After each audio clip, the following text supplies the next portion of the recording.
Good morning, good afternoon, and good evening.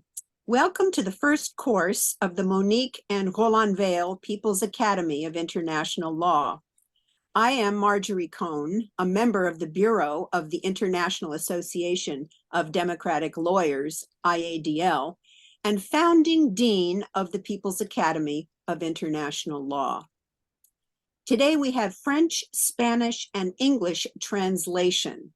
You can go to the bottom of your screen and see a little globe or 3 dots and press interpretation and then choose your preferred language.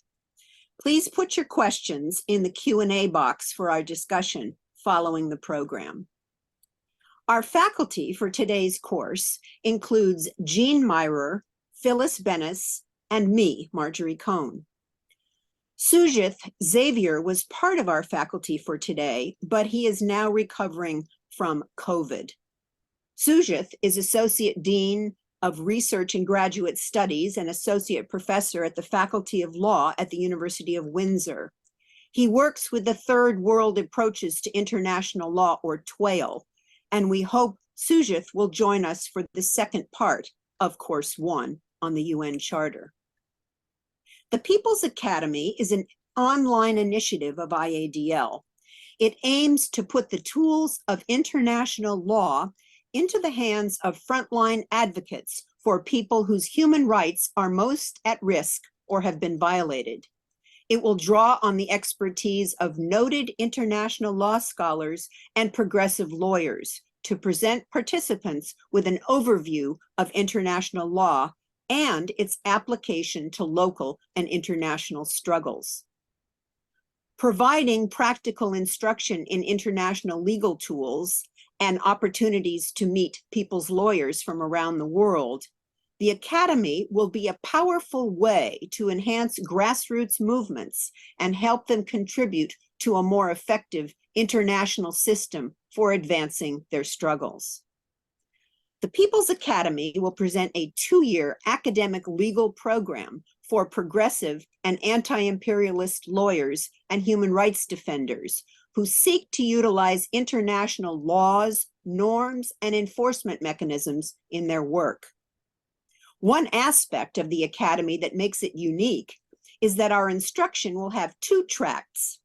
International legal principles will be taught by recognized experts, and a second track will explain the application of these principles to particular people's struggles.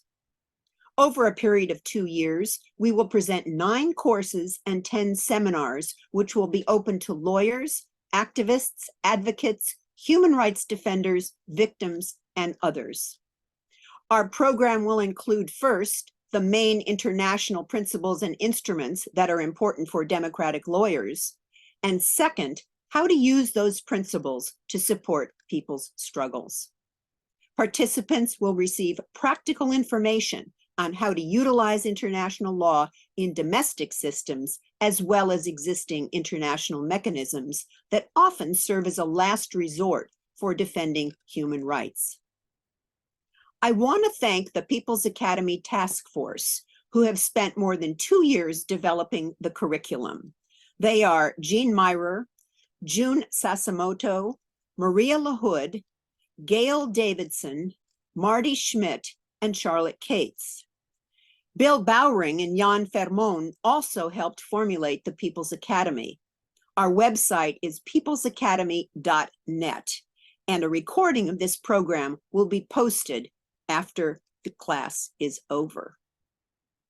Today, in our first course, we will examine the United Nations Charter, its genesis, essential principles, and relevance today. We'll discuss the contradiction inherent in the Charter between the sovereign equality of states and the protection of human rights. And we will see how the use of force and self-defense provisions of the Charter apply to Hamas's attacks in Israel and Israel's war on the Palestinians in Gaza. Our first faculty member is Jean Myrer. Jean is a nationally and internationally known lawyer for her work throughout her over 50-year career as a civil and human rights lawyer. She is a member of the New York, Michigan, and Massachusetts bars and practices full-time in the law firm of Julian, Myrer, Singla, and Goldstein. Jean specializes in all types of employment discrimination, sexual harassment cases, and she represents workers in cases raising other forms of exploitation, including wage theft in violation of state and federal laws. Jean represents a number of unions, including the Amazon Labor Union. She is also involved in international labor rights through the International Commission for Labor Rights. Jean has been president of the International Association of Democratic Lawyers since 2009. She has published several book chapters and articles on issues of international law. Jean also authored a white paper on the legal issues in the Israeli attack on Gaza in Operation Cast Lead. She is co-chair of the National Lawyers Guild International Committee, and she serves as a member of the core group of the Vietnam Agent Orange Relief and Responsibility Campaign. Jean?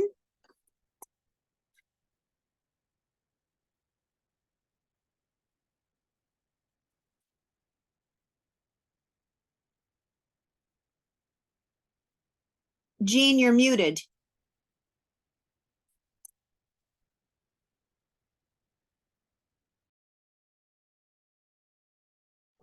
Sorry.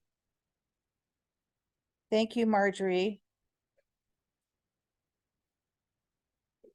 I have to bring up my paper again here.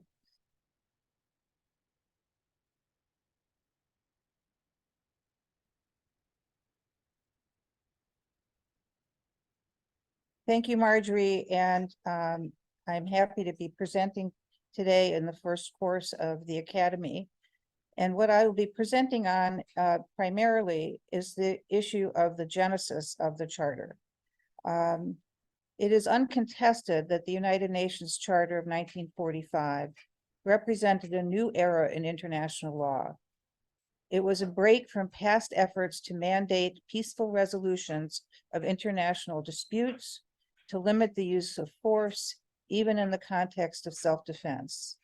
It is a treaty which all member states have ratified and agreed to be bound by. But as all treaties and international law in general, the enforcement mechanisms are imperfect and rely on political will. The Charter, while recognizing the sovereignty of each country, requires all countries to surrender some of that sovereignty to collective decisions of a Security Council, whose resolutions, if agreed to by the terms of the Charter, are binding on all states. We decided to start the courses of the People's Academy of International Law with a discussion of the UN Charter, its genesis, essential principles, and relevance today, as a jumping off point for many of the other courses in the Academy. By understanding this history and the contradictions inherent in the Charter itself, we can try to find a way to address the many key problems confronting the world and to identify violations of the Charter and demand compliance. This course begins at a time when there has been more public discourse on what the Charter and international law does or does not allow due to the current crisis in the Middle East and Gaza. The question of what rights under the Charter Israel does or does not have in relation to defending itself from attack by Hamas is an issue which will be covered by Marjorie. But due to the refusal of the US to agree to the Security Council resolution calling for a ceasefire in Gaza, we can see unfolding before our eyes Israel's massive attacks on civilians in Gaza, where the Israeli forces have cut off food, fuel, and water going into Gaza. All can see, even if they cannot name the violations of international law at issue, that the UN has failed to stop these actions which threaten international peace and security. For us who have studied these issues, we ask, is it the terms of the UN Charter that are at fault for this situation, or is it the failure of countries as members of the UN and the UN itself to abide by the Charter that is the problem? Or is it some of both? Is it ignorance of the terms of the charter that allows for these violations? Or are the violators aware of their violations and intend them, which is at fault? Or is it both?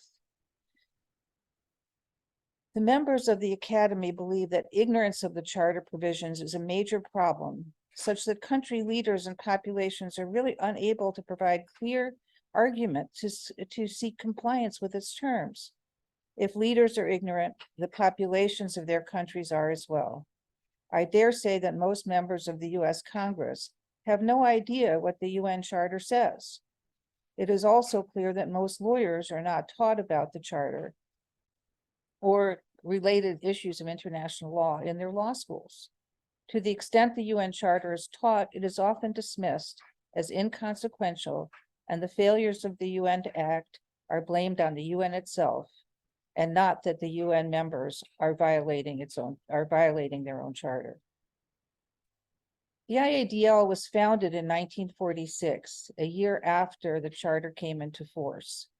One of the purposes of the IADL is to promote the goals of the UN Charter and to promote peace and justice and respect for international law and treaties. These topics in the Academy course are not simple, and there are many views to consider, including many who see the UN Charter as fundamentally flawed and rightfully torn up to be replaced by something new.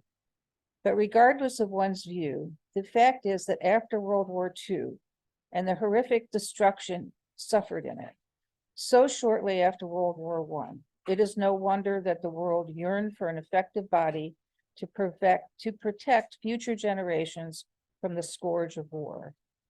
With this introduction, I will start the genesis of the Charter and go on to address some of the provisions, and to the extent there is time, some of the issues plaguing the actions of the Charter itself. This is the genesis. In the crucible of the Second World War, the governments of those countries which were under attack or had fallen to the Nazis or other Axis powers began planning for a post-war period free from wars of aggression. In June of 1941, representatives of the exiled governments of Belgium, Czechoslovakia, Greece, Luxembourg, the Netherlands, Norway, Poland, Yugoslavia, and the Free French met with representatives of Great Britain, Canada, Australia, New Zealand, and South Africa at St. James Palace in London. They affirmed their solidarity in fighting the war, and they declared the only true basis for an enduring peace is the willing cooperation of free peoples in a world in which, relieved of the menace of aggression, all may enjoy economic and social security. Shortly after the meeting at the St. James Palace in August of 1941, Germany invaded the Soviet Union, and Hitler and Mussolini held public meetings portraying confidence in Axis victory. In response, Churchill persuaded President Roosevelt to meet secretly with him at a time where he hoped to persuade Roosevelt and the US to enter the war. This meeting occurred on a ship off of Newfoundland in August of 1941. At that time, the United States, through the Lend-Lease Act, was providing significant material support to Britain and the Allies. But there were many fears among them resulting from defeats in the Balkans and elsewhere, and other concerns about Japanese aggression, which made Churchill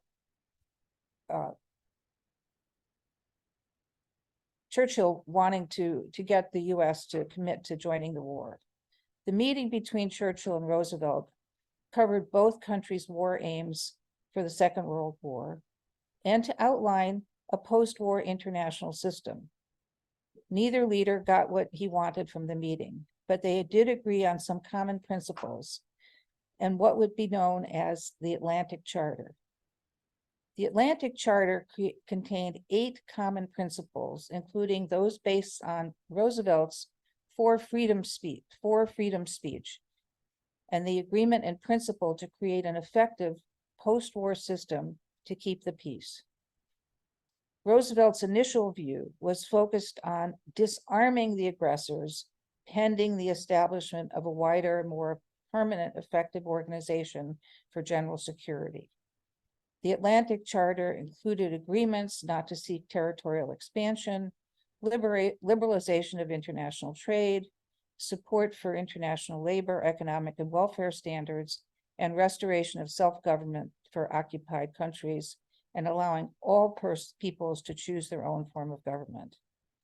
Though not a binding treaty, the Atlantic Charter was seen as a strong statement of support for those fighting fascism, to encourage them to fight on and envision a post-war period in which there would be an end to resort of force and aggression as the way to settle international disputes. It also held out hope that countries could eliminate the crushing burden of armaments. The statement in the Atlantic Charter, affirming basic principles of universal human rights, provided a message of hope to occupied countries and other anti-fascist forces. Shortly after Churchill returned from his meeting with Roosevelt, he secured support for the principles of the Atlantic Charter, and a pledge of cooperation came from a meeting of 10 governments. This declaration was signed on September 24th, 1941, by the USSR and the 9 exiled governments of Europe, Belgium, Czechoslovakia, Greece, Luxembourg, the Netherlands, Norway, Poland, Yugoslavia, and by the representative of General de Gaulle of France. The first use of the term United Nations then appeared in the Declaration of the United Nations, which was signed on New Year's Day in 1942 by Roosevelt, Churchill, Litvinov from the USSR, and TV Song from China. Representatives from 22 other nations added their signatures the next day. The governments agreed to the principles of the Atlantic Charter and agreed not to negotiate a separate peace with any of the Axis powers. It was this group of nations, plus all of the countries that had declared war on Germany and Japan by 1945 and subscribed to the United Nations Declaration, that were invited to take part in the San Francisco Conference, where the UN Charter was finalized. With this backdrop, the development of the structures and principles of the UN Charter fell to all the major allied countries, including the US, Britain, and the USSR and China, as they worked toward military victory. In October 1943, the leaders of these 4 countries met in Moscow. Included in the Moscow Declaration, issued at the close of the meeting at Clause 4, the parties agreed that they, the governments of these countries, recognize the necessity of establishing at the earliest practicable date a general international organization based on the principle of sovereign equality of all peace-loving states and open to membership by all such states, large and small, for the maintenance of international peace and security. The clause set forth the idea of an intergovernmental organization that would maintain peace and security in the world that was implicit in the Atlantic Charter. Shortly after the Moscow meeting, Roosevelt, Churchill, and Stalin met in Tehran in December 1943 for further discussions. In their concluding declaration, these leaders stated, "We recognize fully the supreme responsibility resting upon all of us, upon us and all United Nations, to make a peace which will command the goodwill and the overwhelming mass of the peoples of the world, and banish the scourge and terror of war for many generations." As the war continued, so did planning for the post-war organization of the United Nations. The next 2 major conferences to develop the Charter of the United Nations occurred in the US at the Dumbarton Oaks Conference Center in Washington, D.C. in 1944, and then at Yalta in the Russian Crimea in early 1945. The Dumbarton Oaks Conference was intended to implement Clause 4 of the Moscow Declaration of 1943 and recognize the need for a post-war international organization to succeed the League of Nations. The Dumbarton Oaks Conference took place in 2 shifts, as the USSR did not agree for direct meetings with the Chinese, and thus the proposals for the structure of the UN were discussed in 2 meetings. The proposals for structures included many of the previous structures of the League of Nations, but did not address voting systems. In the League of Nations, most decisions required unanimous votes in both the General Assembly and the Council. At Dunbarton Oaks, general agreement was reached on the name United Nations and the general structure. The structure proposed included 1, a General Assembly composed of all members, 2, a Security Council of then 11 members, of which 5 would be permanent and the other 6 would be chosen by the General Assembly for 2-year terms, and an International Court of Justice, as well as a Secretariat. An Economic and Social Council working under the authority of the General Assembly was also provided for. The essence of the plan was that responsibility for preventing future wars would be conferred upon the Security Council. The actual method of voting in the Security Council, an all-important question, was left open at Dunbarton Oaks for future discussion. Another feature of the Dunbarton Oaks plan was that member states were to place armed forces at the disposal of the Security Council if needed to prevent war or to suppress acts of aggression. The absence of such a force, it was generally agreed, had been one of the fatal weaknesses of the older League of Nations. The important issue regarding the voting structure in the Security Council that had been left open at Dunbarton Oaks was addressed at the meeting in Yalta in the Crimea, where Churchill, Roosevelt, and Stalin, together with their foreign ministers and chiefs of staff, met in early 1945. The agreement was that all permanent members had to concur with the Security Council resolution on substantive issues for it to be binding, while for procedural matters, such as what could be placed on the agenda, not all permanent members had to agree. With this issue resolved, the San Francisco Conference was called to prepare the charter of the organization along the lines proposed in the formal conversations of Dunbarton Oaks. The San Francisco Conference of 1945 was attended by 50 delegations from 50 nations. It was convened on April 24th, 1945, and ended on June 26, 1945. Over the 2 months, the delegates, which represented almost 80% of the world's population, albeit many being colonies of the permanent members of Great Britain and France, argued over all aspects of the charter. Every part of it had to be voted on and accepted by 2/3 majority to be included in the charter. In addition to the country's delegation, the San Francisco Conference was attended by many groups of outside consultants who would now be referred to as NGOs, or non-governmental organizations. They weighed in on many topics. Some of the organizations, like the National Lawyers Guild, pushed for language on human rights and economic security to address the root causes of war. The main stumbling block at the conference, however, arose over the definition of substantive issues for the Security Council and what were procedural issues. At Yalta, it was thought that procedural issues for the Security Council included what issues could be placed before the Security Council for discussion and did not need unanimity from the permanent members for their discussion. During the San Francisco conference, the Soviet Union representative stated he believed that any issue which was, quote, political was substantive, and therefore there had to be agreement by all permanent members for the matter to be put on the agenda of the council. Whereas the US and Britain viewed the agreement at Yalta to mean that the Security Council did not have to have unanimous agreement for the permanent members to take up an issue for discussion. In addition, there were several countries which objected to the permanent members having the kind of power that a full veto on the Security Council would give the big powers and give them the right to control the actions of the UN to the detriment of the smaller countries.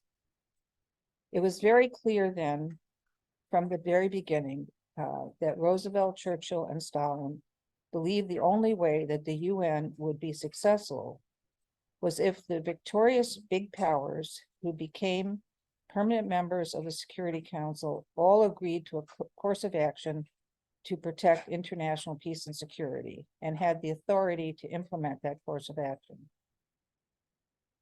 The rationale for this was based on the core belief that peace will be secured if the Axis powers were disarmed and the victorious allies could provide collective security to the rest of the world. It was stated that because the big powers, which would be responsible for implementing reinforcement resolutions, they had to have the power to agree or not to agree to shoulder that burden. Indeed, Roosevelt, and then Truman after Roosevelt's death, believed that without the ability to veto some actions, the UN Charter would not be ratified by the Senate. Roosevelt believed that the failure of the Senate to ratify the covenant of the League of Nations hastened its demise. To secure agreement of the issue on the issue of the veto, Truman sent Harry Hopkins, who was one of Roosevelt's principal aides and who had developed a good relationship with Stalin over the prior years of meetings in Moscow to discuss this and other issues, to Moscow to address those issues. Ultimately, Stalin agreed to the definition of procedural issues advocated by the US and Britain. And this stumbling block to the passage of the charter was removed.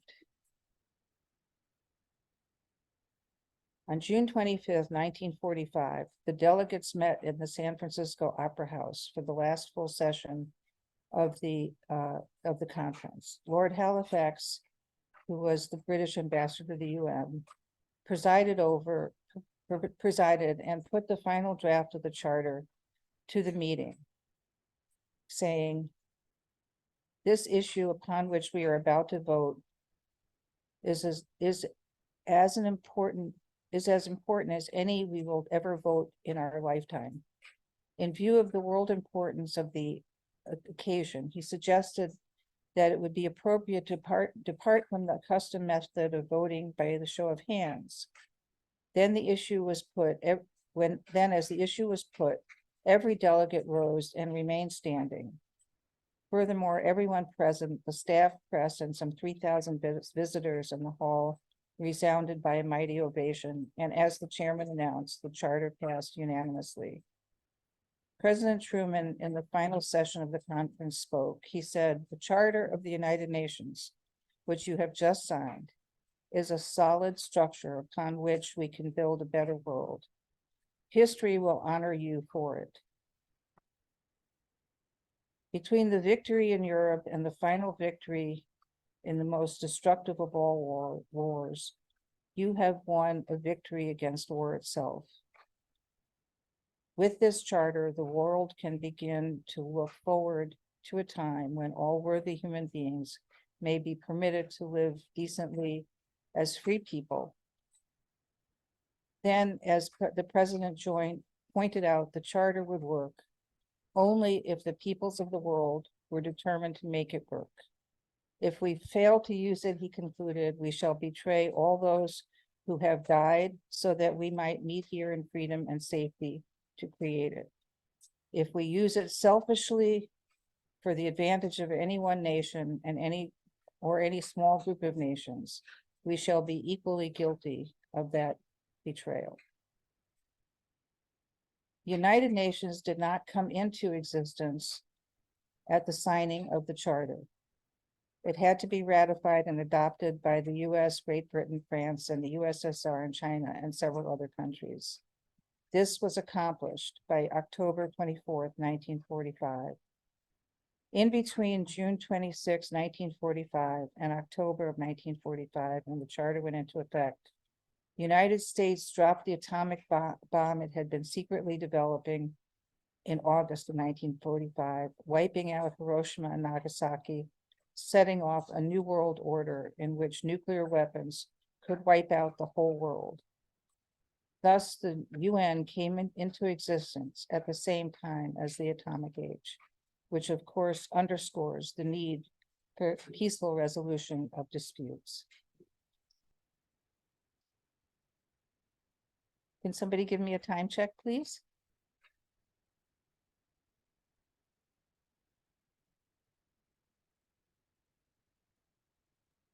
I know that I have given a lot of time to the history and the development of the charter, and of course, the central role that wielding the veto has had in the UN's ability to prevent wars like Iraq and Afghanistan. And with each failure, the system is undermined. There is currently a review of the veto being done by the General Assembly. And as the history of it was both that it was important for the permanent members to have, let me rephrase that. Initially, the permanent members who sought it stated they promised they would rarely use it. But in fact, that has not been the case. IADL is now looking into whether the veto can ever be legal if it prevents the UN from fulfilling its mission and by requiring states to fulfill its mission of requiring states to settle disputes peacefully. That is, if the veto is used to promote war and not peace, we say it is an illegal veto. Now, I would like shortly to turn to some of the wording of the charter and the provisions that are critical to know about, some of which will be discussed in depth by other people. The UN Charter is easily found by Googling it, but I do want to point out a few important provisions. One is the inspirational preamble. What's interesting about the preamble is that it states, "We, the peoples of the United Nations, determined to save succeeding generations from the scourge of war, which twice in our lifetime has brought untold sorrow to mankind, and to reaffirm the faith in fundamental human rights and the dignity and worth of human person, in the equal rights of men and women in nations large and small, and to establish conditions under which justice and respect for the obligations arising from treaties and other sources of international law can be maintained, and to promote social progress and better standards of life and freedom. And for these ends, to practice tolerance and live together in peace with one another as good neighbors, and to unite our strength to maintain international peace and security, and to ensure by the acceptance of principles and institution of methods that armed force shall not be used, save in the common interest, and to employ international machinery for the promotion of economic and social advancement."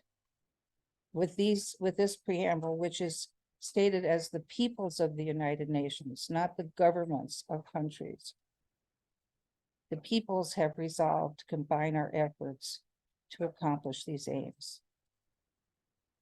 I do want to point out that the UN Charter has many chapters, but it's important to look into and to internalize the purposes and principles of the Charter, which are basically to promote peace and to end war.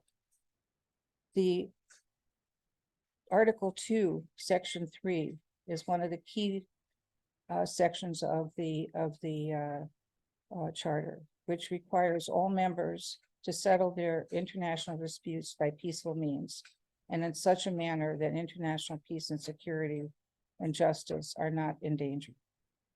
And also that all members shall refrain in their international relations from the threat or use of force against territorial integrity or political independence of any state or any other manner inconsistent with the purposes of the United Nations. This is the key and the kernel of the heart of the Charter, which in fact, the history since the passage of the Charter has shown that often the very members that signed it have violated it with impunity. And I'm at this point going to stop there and let Phyllis, who is going to talk about the contradictions in the charter, some of which I've alluded to, and to go on from here. Thank you very much. Thank you, Jeannie, for that important history and the genesis of the charter. Our next speaker is Phyllis Bennis. Phyllis is a fellow of the Institute for Policy Studies in Washington and of the Amsterdam-based Transnational Institute. She writes and speaks widely across the United States and throughout the world on Middle East and UN issues, US wars and militarism, and US foreign policy more broadly. Phyllis works closely with the Palestinian anti-apartheid movement and with many US and global Palestinian rights and anti-war organizations. She is a founder of the US Campaign for Palestinian Rights and now serves as international advisor to Jewish Voice for Peace. Phyllis's books include Calling the Shots: How Washington Dominates Today's UN, and Challenging Empire: How People, Governments, and the UN Defy US Power, as well as her book, Understanding the Palestinian-Israeli Conflict, a primer. She has served as an informal advisor for several top UN officials on Palestine issues, and she was shortlisted twice to become the UN Special Rapporteur on Human Rights in the occupied Palestinian territory. Phyllis? Thank you, Margie and Jeannie, and thanks and congratulations to the IADL for creating the People's Academy of International Law. Those are not words we often hear in the same title, people and international law. They don't usually come together. But international law is crucial in our lives. Its violation, as we're seeing now, can lead to massive death and destruction, as we're seeing now in Gaza. International law is not only about the United Nations, but the UN Charter is certainly held as a linchpin of what international law actually means. And like domestic laws in all of our countries, like the constitutions in all of our countries that have them, international law is not self-enforcing. It requires conscious enforcement with political will to make it happen. And because in most countries, government officials see their power as being threatened by international law, they are not in any hurry to impose it. So it comes back to us as people, civil society, social movements, to use this tool that was created by the victors of World War II, by the colonial powers of the time, by the wealthiest countries, the most powerful countries. It comes to us to use this tool of the powerful as a tool in liberation struggles to be used by people. It's quite a task, not an easy task at all.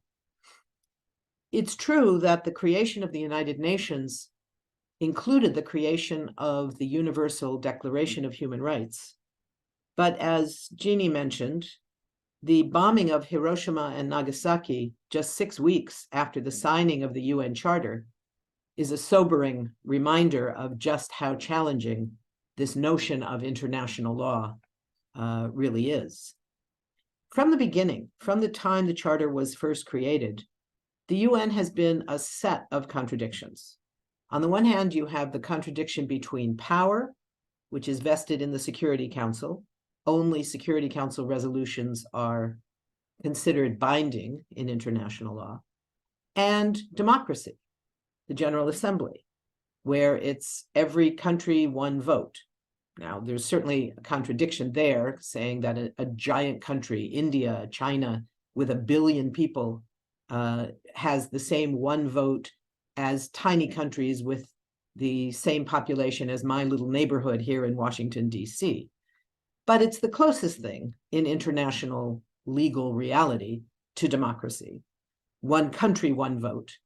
So you have this contradiction between the charter and its power that is given to the veto-wielding nuclear powers. What a coincidence that the 5 permanent members just happen to be the 5 legally recognized nuclear weapons states.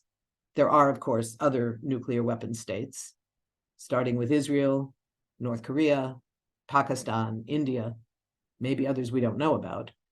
But the official ones, the legal ones, are all the same as the permanent members, the veto-wielding members of the Security Council. That goes against the question of the rights of people, which are inherent in the Universal Declaration of Human Rights. And that contradiction between power and democracy within the UN and the power of states granted by the Charter versus the power of people and the rights of people granted by the Universal Declaration are, in my view, the 2 sets of contradictions that really set the stage for what the UN is and is not. In 1995, Madeleine Albright, who had been the U.S. ambassador to the UN and was in the running to become the Secretary of State or Foreign Minister of the UN, said a very important statement.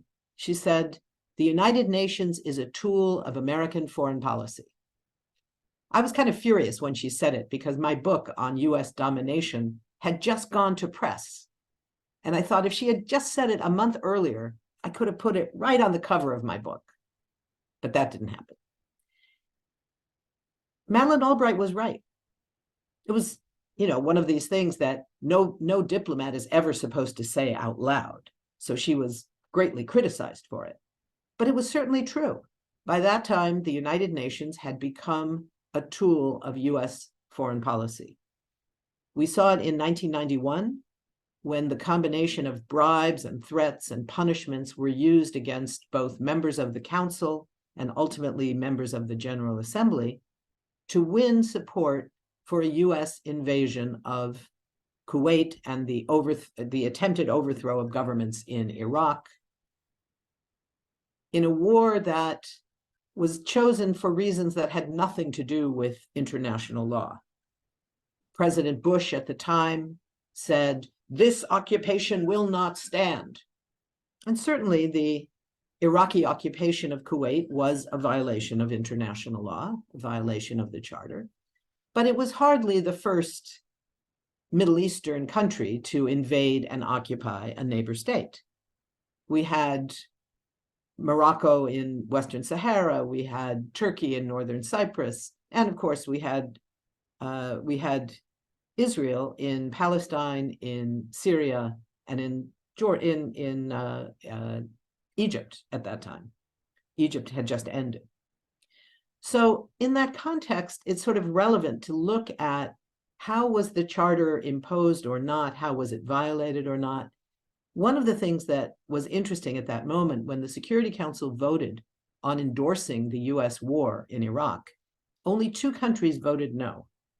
The 2 most powerful challengers to the US, the Soviet Union and China, both abstained. The Soviet Union was on the verge of collapse. It would officially collapse just a few months later.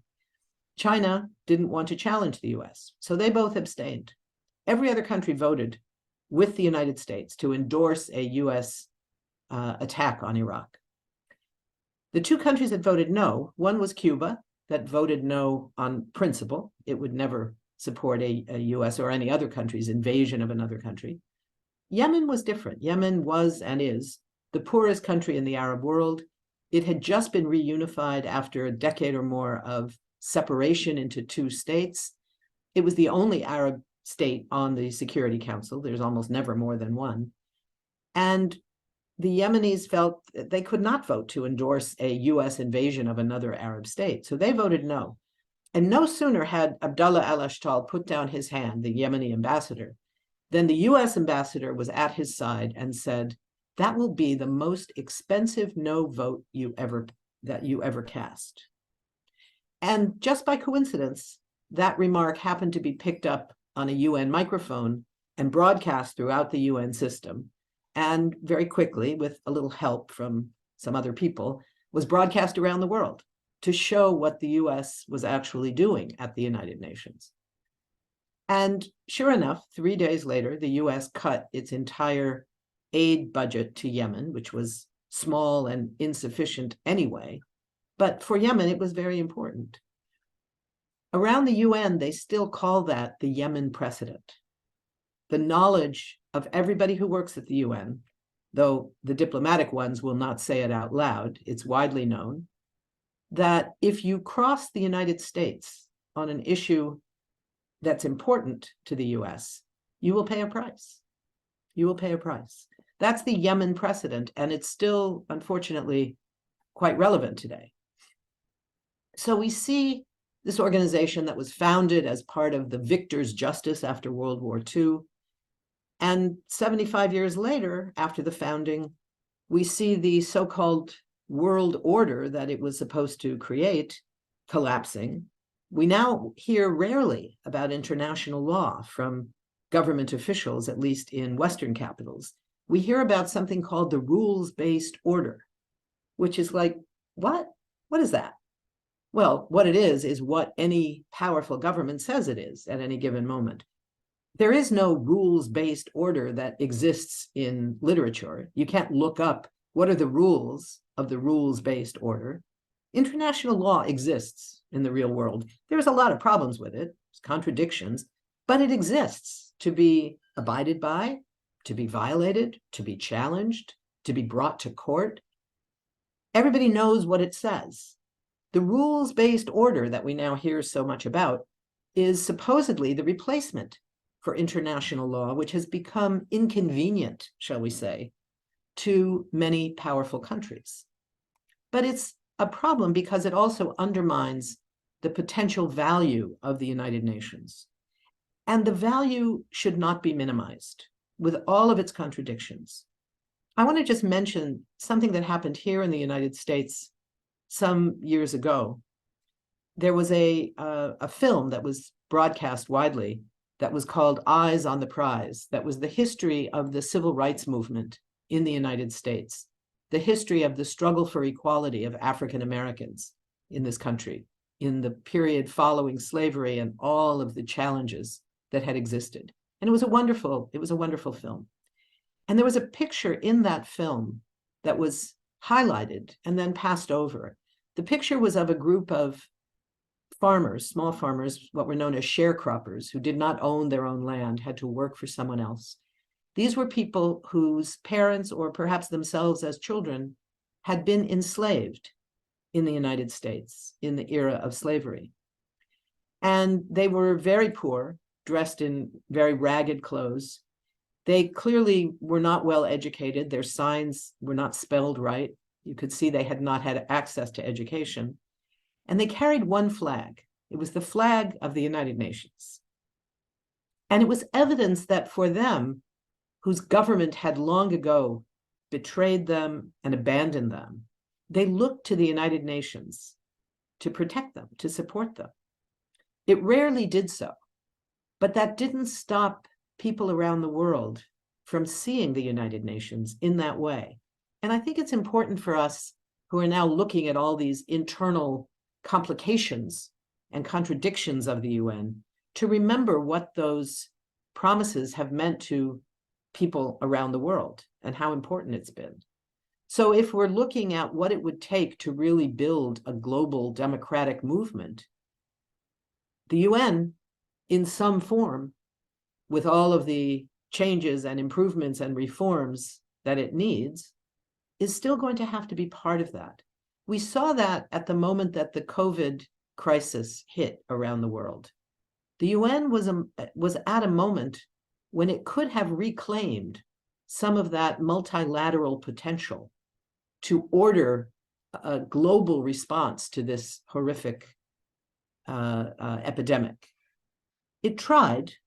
The World Health Organization and others tried. The World Trade Organization tried a little bit, but they ultimately failed. They failed because the big pharmaceutical corporations refused to give up their control of intellectual property. They wanted to make a profit out of COVID, and they did. They made a killing in every sense of that word. And they ultimately failed in the United Nations to be able to take hold of that potential. So we have still today a challenge of the relevance of the United Nations, of its capacity to both engage with the whole world of small powers all the way up to superpowers, the hyperpowers, as the French once called the United States. But the goal of stopping the scourge of war has never been met. The wars continue. It's true that there has been no world war since World War II, although the wars in and around the Great Lakes of Africa have been called Africa's World War because it involved so many countries and so many millions now of people who were the victims of that war. But throughout the Cold War, there have been hot wars fought across the global South. And the UN is still crucial to keeping those wars from exploding into even greater wars. The question for us is, what will it take to make it possible for the UN to play that role? If we look at an imaginary United Nations, if the United Nations in the real world reflected the real commitments of the Charter to end the scourge of war, we can imagine what would that look like when the UN was actually empowered to take over Israel-Palestine diplomacy. We would not see this so-called negotiations between the two sides as if they were equal sides arguing over a border or something, as opposed to the reality where you have the most powerful military force in the region occupying a disempowered, disenfranchised population with no independence, no army, no state of their own, and expecting there to be some kind of legitimate negotiations. We would see an end to the occupation first, and then figure out how to have negotiations over what kind of a state or multiple states should be created. There would be an arms embargo against the occupying power. There was an arms embargo imposed by the UN years ago against apartheid South Africa. And in 1982 and 83, the UN called for an arms embargo against Israel after its invasion of Lebanon. And it was implemented by a few governments, but only a few. But what if the arms embargo was imposed by the entire UN? It would be a whole different ballgame, I think. So we have to both recognize the potential of the UN and recognize the challenges in making that real and fight for what it's going to take to make it real. Recognize the limitations, expose them, challenge them. A great friend of mine, some of you may have, may have read about in the last few days, a longtime UN official in the Human Rights Division named Craig Mocheiber, who resigned his position just 2 or 3 days ago, partly in response to the failure of the United Nations to be able to respond to the horrific genocidal attacks going on against people in Gaza. And saying in an extraordinary letter that he wrote to the High Commissioner for Human Rights, his boss, he worked directly for the High Commissioner, he wrote what the UN should be doing and what it would look like if it did. It was an extraordinary guidepost to what the potential is of the United Nations. So that goes on, but it's not an easy struggle. It's not an easy struggle. We have to look at these questions of new treaties that come up. The UN recently accomplished something fantastic, passing a resolution to create a treaty that outlaws nuclear weapons, outlaws creating them, building them, using them, transferring them, selling them, or possessing them. So the United States and Russia and China and France and the UK and Israel and Pakistan and India and North Korea are all in violation of a specific treaty just by possessing nuclear weapons. But how do we impose that? How do we enforce that? These are the challenges that we face. In the second Iraq War that Jeannie spoke about in 2003, we saw the opposite of what the US had done in 1991 when it used tricks and bribes and threats to force the UN to support and endorse its war. In 2002 and 2003, in the run-up to this war led by the US and the UK, the Security Council did something it almost never does. It stood up and said no. So you had not only the traditional strong supporters of not going to war in this case, which included France and Germany and China and Russia in the council that were opposing the US and the Brits, but you also had what became known as the uncommitted six of the 10 non-permanent members, the elected members, who were countries that are not particularly powerful, who could never individually go head-to-head with the US. These were Pakistan, Angola, Cameroon, Guinea, Mexico, Chile. I got the 6. And they said no. They refused to endorse the war. And eventually they stood up long enough, and they were backed, crucially, not only by several powerful countries, like France and Germany and Russia and China, but perhaps even more importantly, they were backed by a global movement of people all around the world who came together on one day, February 15th, 2003, in protests in over 800 cities, in 75 countries all around the world. The world said no to war. And the New York Times the next day called those protests the second superpower. And it was that superpower that stood with these 6 not so superpowers to say no to the war. And we know ultimately the United States and the British violated international law and went to war anyway. We were not able to stop them. But it set a model of what a new kind of internationalism could look like when the United Nations itself was backed by social movements saying no to their own governments and to powerful governments around the world to stop those wars. That was the potential of what it could look like in those circumstances. So it comes back to international law has to be enforced by others. The United Nations needs to be protected by others. When the UN collapsed, as it did 8 months later, in May of 2003, they finally agreed to pass a resolution essentially saying that they were endorsing the US and British occupation of Iraq.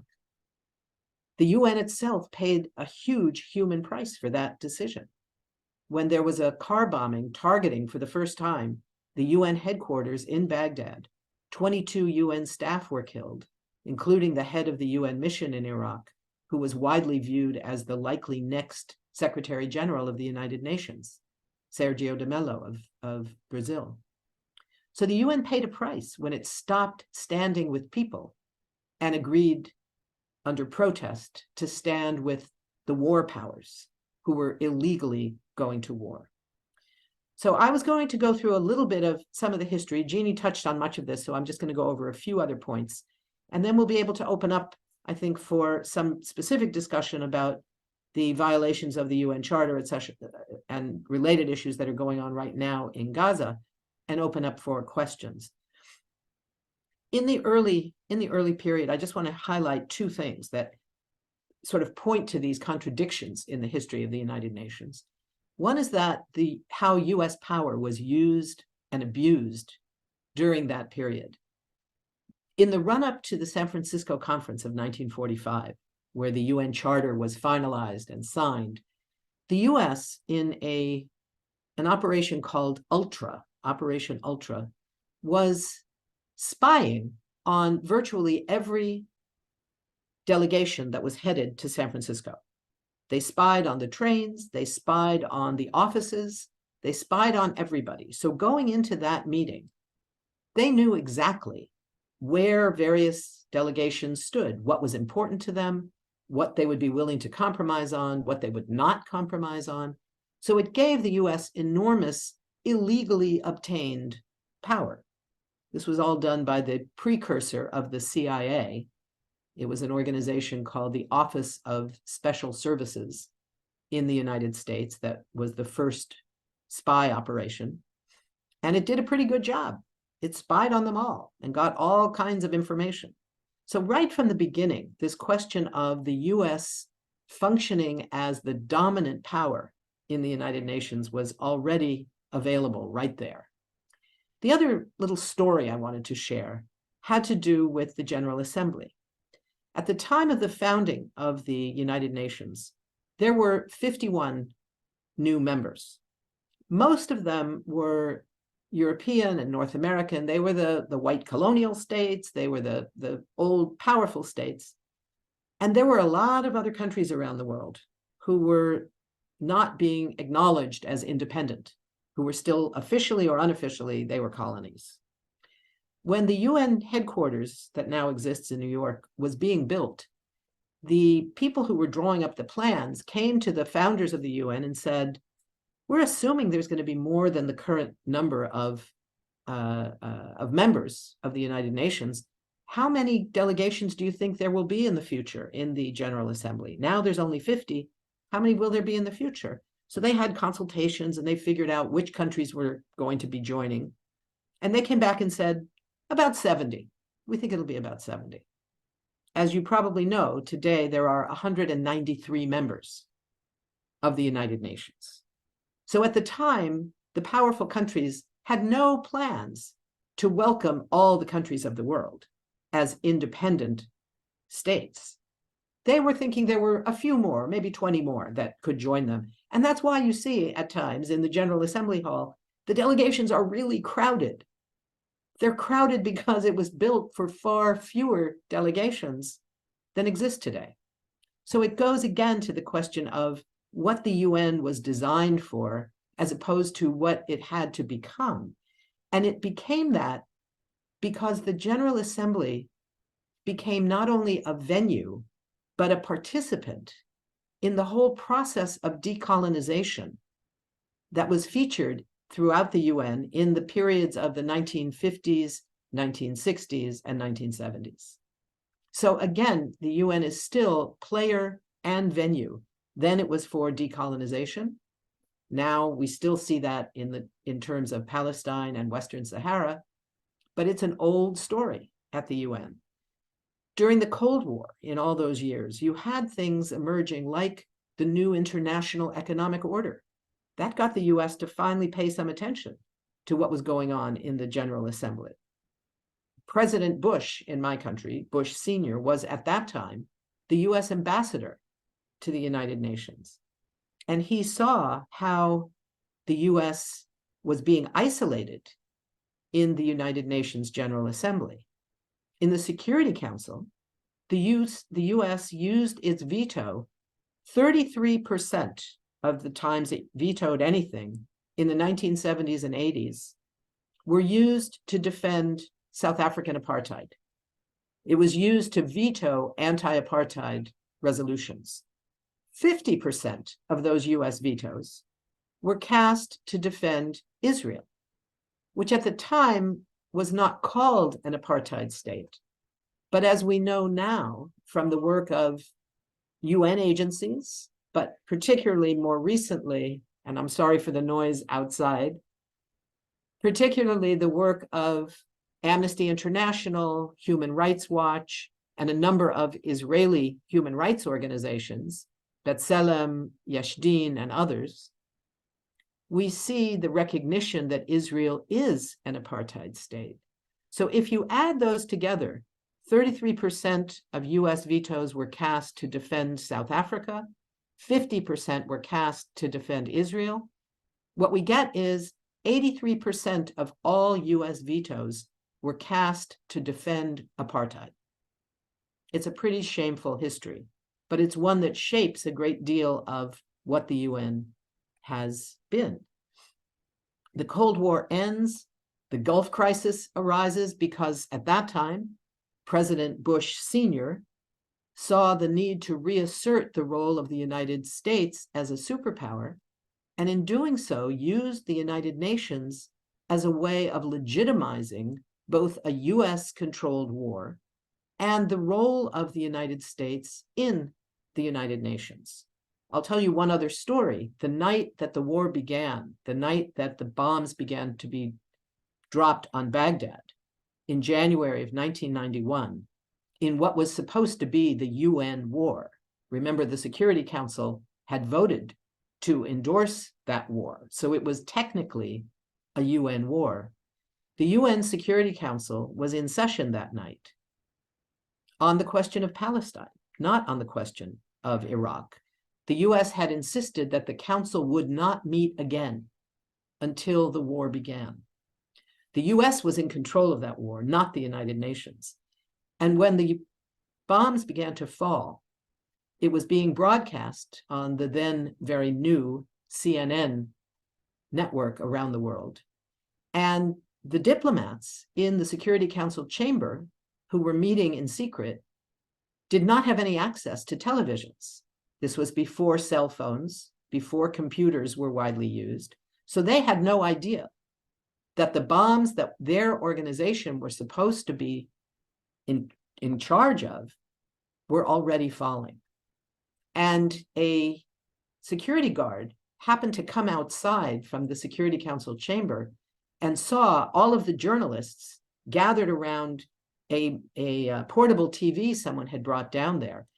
And he ran back into the Security Council chamber, told the diplomats that the war had begun, and what they could only do was come running out, literally running out of the Security Council chamber to do the same thing all of us journalists were doing, which was to find a television, because they had no way to know.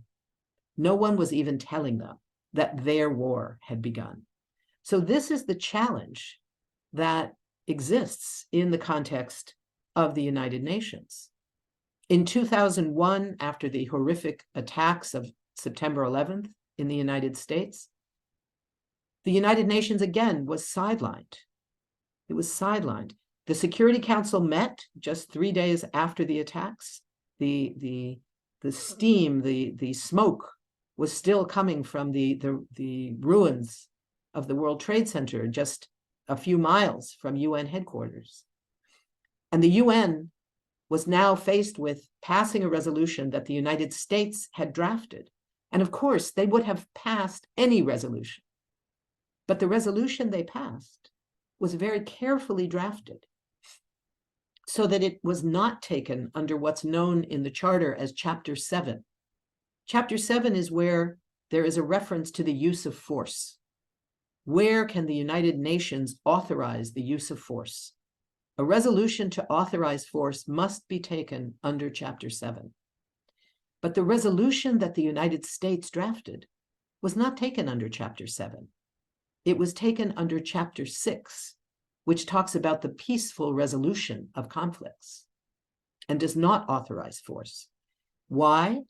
Because the United States did not want to give the United Nations any say in this horrific war to come, what became known as the global war on terror in the United States, that was responsible ultimately through the wars in Afghanistan, the war in Iraq, and then a set of smaller wars in many countries around the world, supposedly in the name of fighting terrorism, that has led to, according to Brown University, the death of between 4.5 and 5 million human beings. The United Nations was excluded, was kept out of that. So what do we do now? how do we build a new internationalism, knowing that the world needs the United Nations, not least to protect it from major powers, from nuclear powers, from economic powers, from superpowers, the United States and increasingly others. How do we as people build a kind of support for the United Nations that takes into account all of those contradictions and fights the contradictions at the same time that we defend the potential of the United Nations and what it can mean? Like governments that have to enforce their laws and then choose to do so sometimes and choose not to do so other times, international law is the same thing. So it's up to people to say that. At this current moment in Gaza, the weakness of the United Nations is all too clear. The unwillingness of countries to stand up to the United States pressure and say, no, this is not acceptable. What Israel is doing is carrying out a genocidal attack on the people of Gaza, and that there is no military solution to the problem of the kind of attacks that were launched by Hamas on October 7th, that killing now thousands of people, thousands of children, is not a legitimate answer to that attack. And there needs to be something else. There needs to be something else. And if the United States does not accept it, that's why we need the United Nations. So that's, it seems to me, our job. It's to work to make international law, with all of its limitations, all of its challenges, and all of its potential, accessible and understandable and usable by everybody who's fighting for justice. I think that's what our job remains today. Thank you. Thank you, Phyllis, for your really comprehensive, provocative remarks, and hopefully we can get into the weeds and over some of these issues in the discussion. I will be the next speaker, and I want to give a little bio of myself here. Just a minute. Okay. I am Professor Emerita at Thomas Jefferson School of Law in San Diego, California, and former president of the U.S. National Lawyers Guild. I'm also a member of the advisory boards of Assange Defense and Veterans for Peace, and I'm a member of the Bureau of the International Association of Democratic Lawyers and the U.S. representative to the Continental Advisory Council of the Association of American Jurists. I write a weekly column for truthout.org, and I provide legal and political commentary, and I lecture nationally and internationally about human rights, U.S. foreign policy, and the contradiction between the two. My books include Drones and Targeted Killing, Legal, Moral, and Geopolitical Issues, The United States and Torture, Interrogation, Incarceration, and Abuse, and Cowboy Republic, 6 Ways the Bush Gang Has Defied the Law. Today, I am going to discuss the provisions of the UN Charter that govern the use of force, self-defense, and aggression. Then I will apply those provisions to Hamas's attacks in Israel and Israel's war on the Palestinians in Gaza. There are 2 different issues here. The first is whether the use of force is lawful in the first instance. That's called jus ad bellum. And second, once force is being used, what are the limitations on that use of force? That's called jus in bello, or international humanitarian law, also called the laws of war. So the first issue is whether the use of force by Hamas in Israel is lawful. The Palestinians have the right to self-determination and the right to resist Israel's occupation of their territory, including through armed struggle. In 1983, the UN General Assembly reaffirmed, because it had said many times before, the legitimacy of the struggle of peoples for their independence, territorial integrity, national unity, and liberation from colonial domination, apartheid, and foreign occupation by all available means, including armed struggle. Gaza, together with the West Bank, including East Jerusalem, they're all part of Palestinian territory occupied by Israel since 1967. The occupied Palestinian territory is a single territorial unit over which the Palestinian people's right to self-determination is enshrined in international law, according to the 2004 advisory opinion of the International Court of Justice in the case of legal consequences of the construction of a wall in the occupied Palestinian territory, as well as General Assembly Resolution 58/163 in 2003. The International Court of Justice, or the World Court, is the legal arm of the UN system.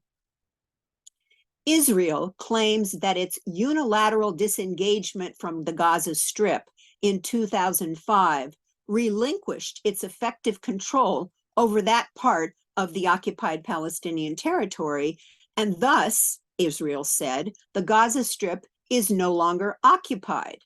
That position would effectively relieve Israel of its obligations under international humanitarian law as the occupying power.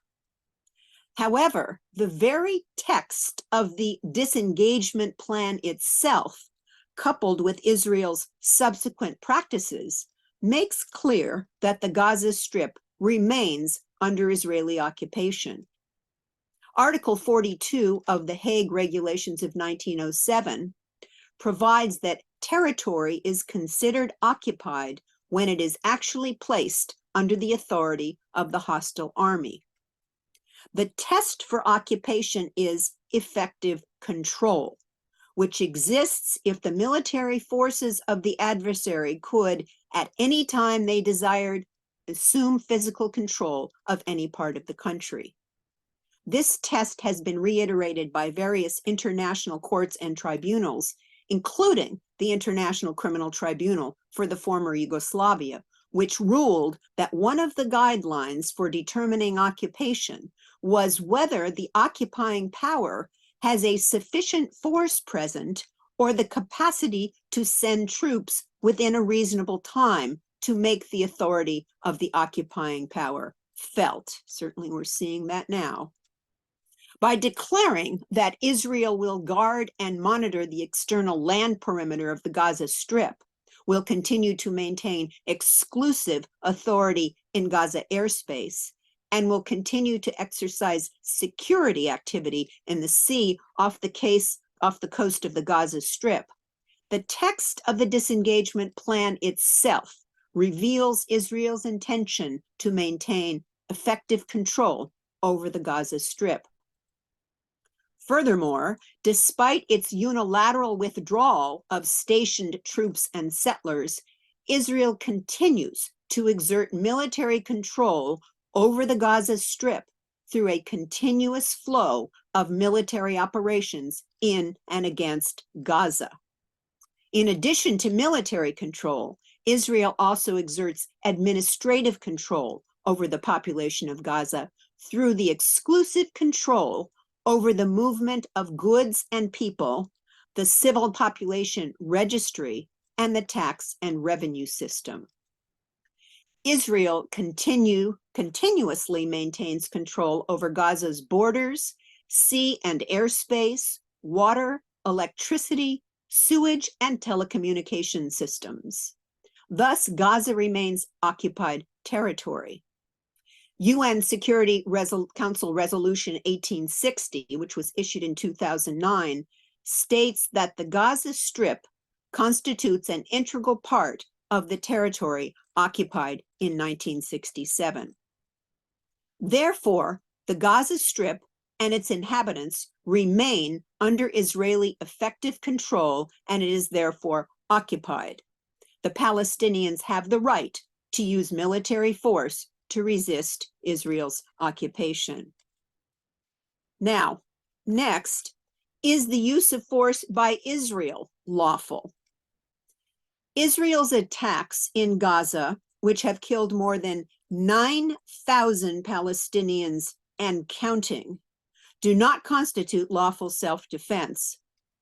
Israel is claiming that its military occupations in Gaza constitute self-defense against Hamas under Article 51 of the UN Charter.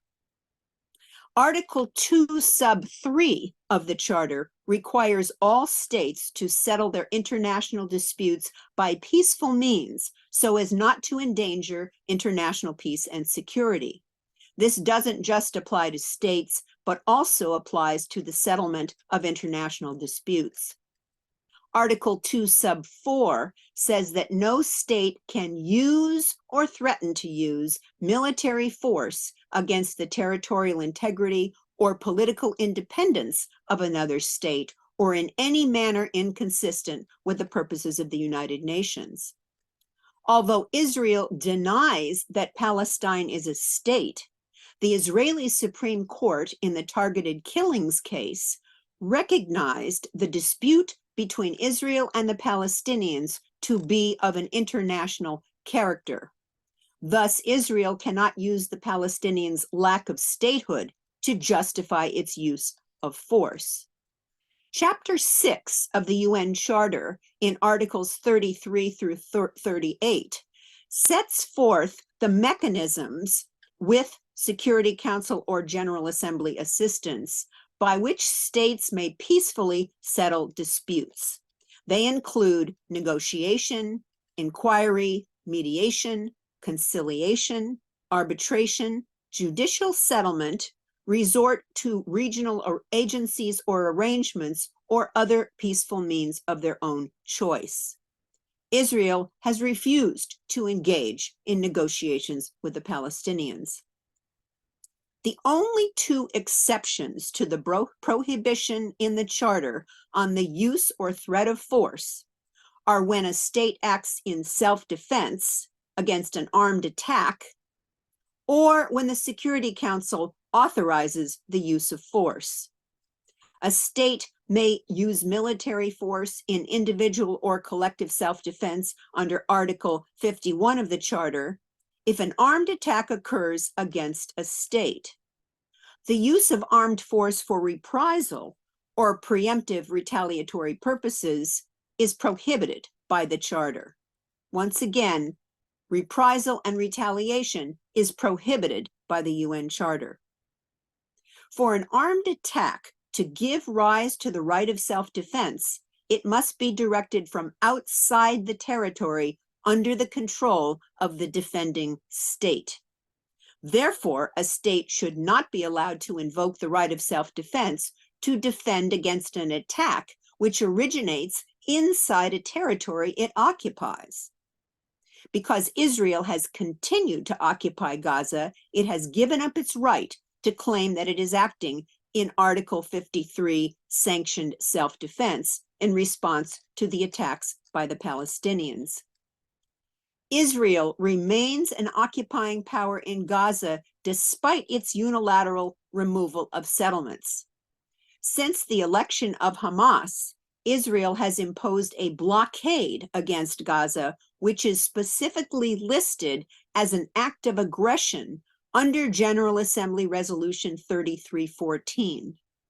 Actions taken by Hamas or any other Palestinians to resist the blockade do not constitute acts of aggression, so they do not allow Israel to claim it is acting in self-defense. And that's under the terms of General Assembly Resolution 3314, which was also adopted as the definition of aggression in the Rome Statute for the International Criminal Court. In its 2004 advisory opinion on the legal consequences of the construction of a wall in the occupied Palestinian territory, the International Court of Justice established the non-applicability of self-defense under Article 51 in the situation between Israel and the occupied Palestinian territory. Nora Aricot, a human rights attorney and associate professor at Rutgers University, wrote in Jadaliyya, a state cannot simultaneously exercise control over territory it occupies and militarily attack that territory on the claim that it is foreign and poses an exogenous national security threat. In doing precisely that, Israel is asserting rights that may be consistent with colonial domination, but simply do not exist under international law. A state's use of military force that is not conducted in self-defense or with the blessing of the Security Council constitutes aggression. Israel is mounting a war of aggression against the Palestinian people. Israel has not sought a peaceful resolution of the crisis, and its use, or even a ceasefire, it opposes a ceasefire, as people all over the world are in the streets demanding a ceasefire to stop the slaughter of Palestinian civilians. And Israel's use of military force in Gaza constitutes illegal aggression. The definition of aggression appears in UN General Assembly Resolution 3314 of 1974. In that resolution, aggression is defined as the first use of armed force by a state against the sovereignty, territorial integrity, or political independence of another state, or in any other manner consistent with the Charter of the United Nations. Article 7 of General Assembly Resolution 3314 recognizes the right of people to fight for self-determination from colonial and racist regimes or other forms of alien domination. In affirming that the definition of aggression does not prejudice the right of people to struggle for self-determination, the resolution specifically exempts from the definition of aggression actions taken in furtherance of the right to self-determination. While Resolution 3314 defines aggression as actions between states, the rule of interpretation found in Article 8 of that resolution would ensure that acts of aggression against an occupied area would still be aggression, while military actions by an occupied people to promote the right of self-determination are not considered aggression. Under these circumstances, there can be no armed attack by Gaza against Israel from which the right of Israel to act in self-defense would arise. In addition, the prohibition against waging wars of aggression has achieved the status of a peremptory norm of international law, also known as jus cogens. A peremptory norm does not allow any exemptions, and it cannot be modified by law, according to Article 53 of the Vienna Convention on the Law of Treaties. Article 53 says, a peremptory norm of general international law is a norm accepted and recognized by the international community of states as a whole, as a norm from which no derogation is permitted and which can be modified only by a subsequent norm of general international law having the same character. Article 27 of the Fourth Geneva Convention on the Protection of Civilians in Wartime requires that occupied people shall at all times be humanely treated and shall be protected especially against all acts of violence. That is the duty of an occupying power, to protect the people under its occupation, not to murder them. Moreover, under Article 55 of the Fourth Geneva Convention, Israel, as the occupying power, has the duty to ensure the food and medical supplies of the occupied people, and it must bring in the necessary foodstuffs, medical stores, and other articles if the resources of the occupied territory are inadequate. Article 59 requires the occupying power to facilitate free passage of humanitarian relief into the occupied territory.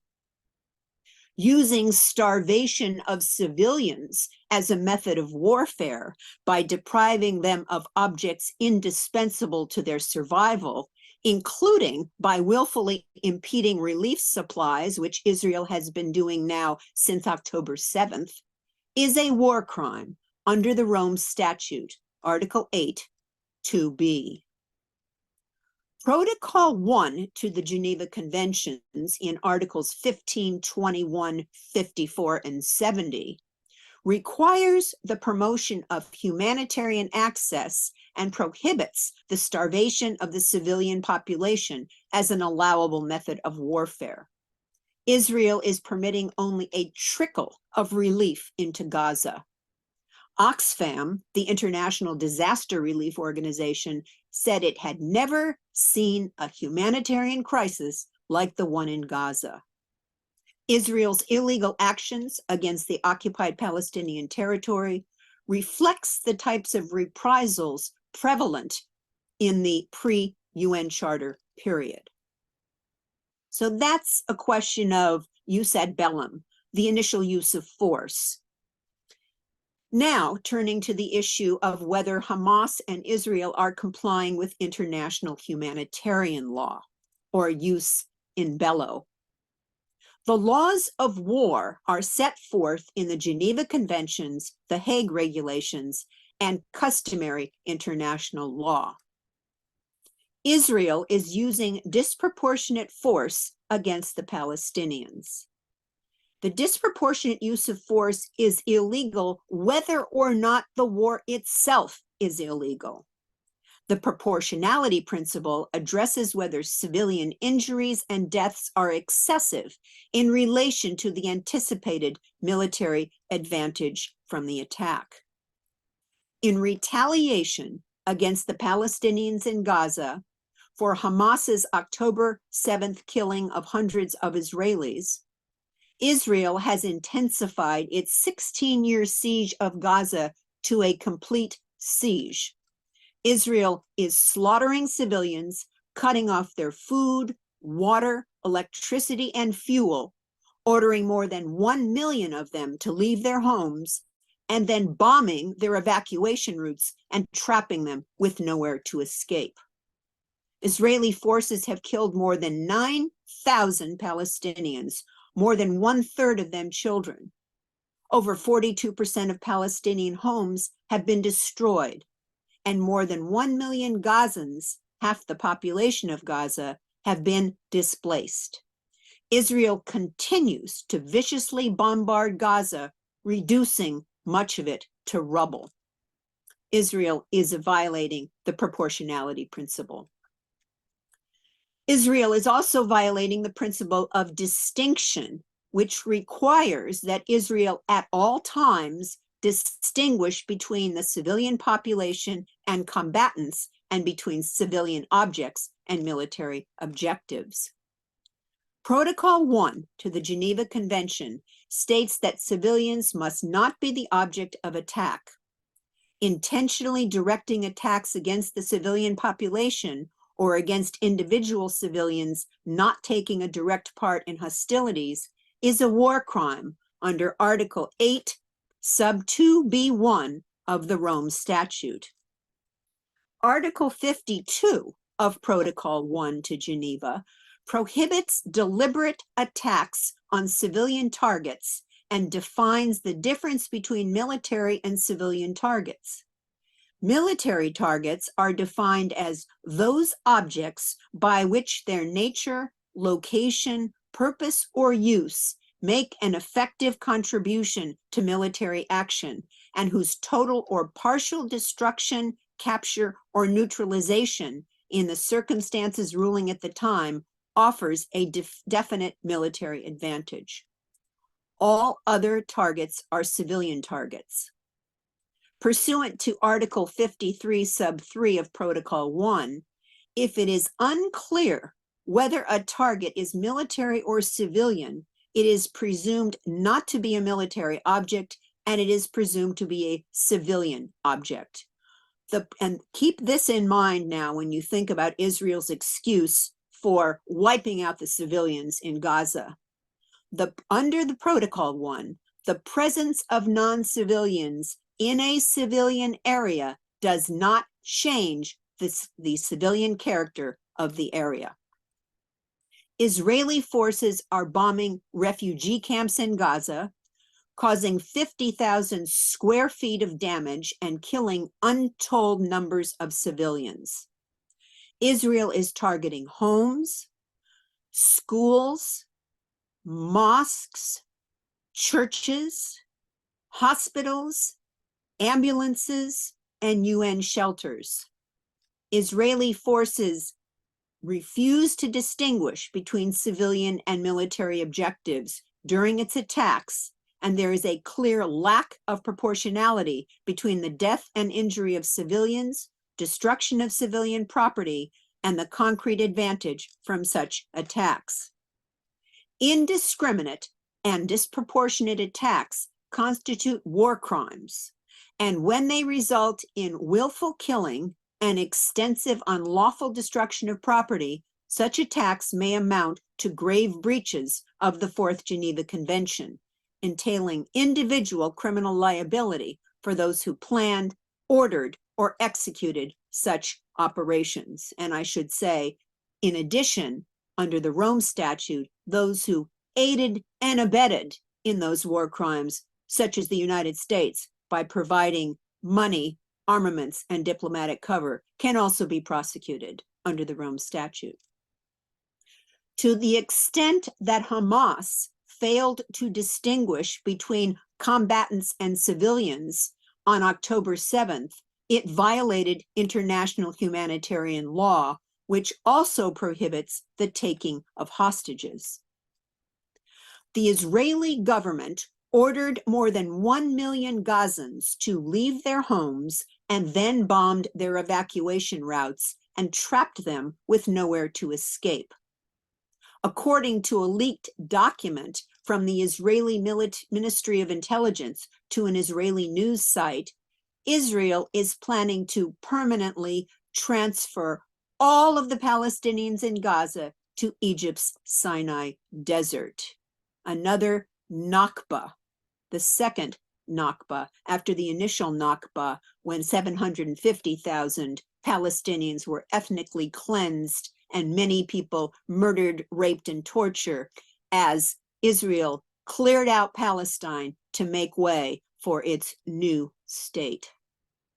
Forcible transfer or deportation, when committed as part of a widespread or systematic attack directed against any civilian population with knowledge of the attack, is a crime against humanity under the Rome Statute.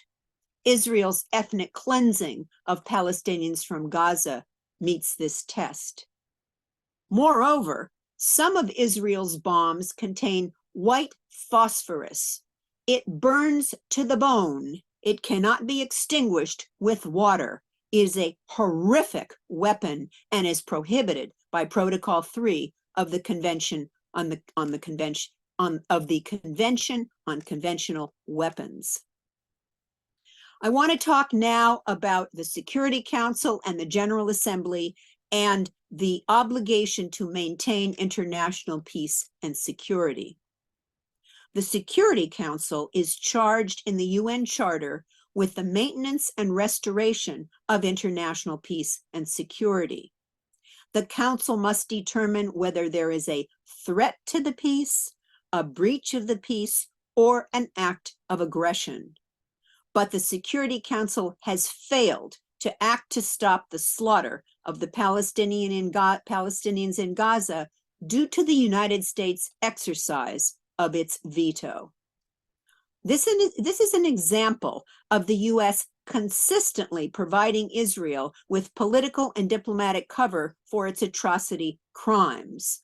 The U.S. furnishes Israel with $3.8 billion a year in military aid and heavy weaponry to use against the Palestinians. And Congress is in the process of appropriating many, many more tens of billions of dollars to provide to Israel in its war against the Palestinians.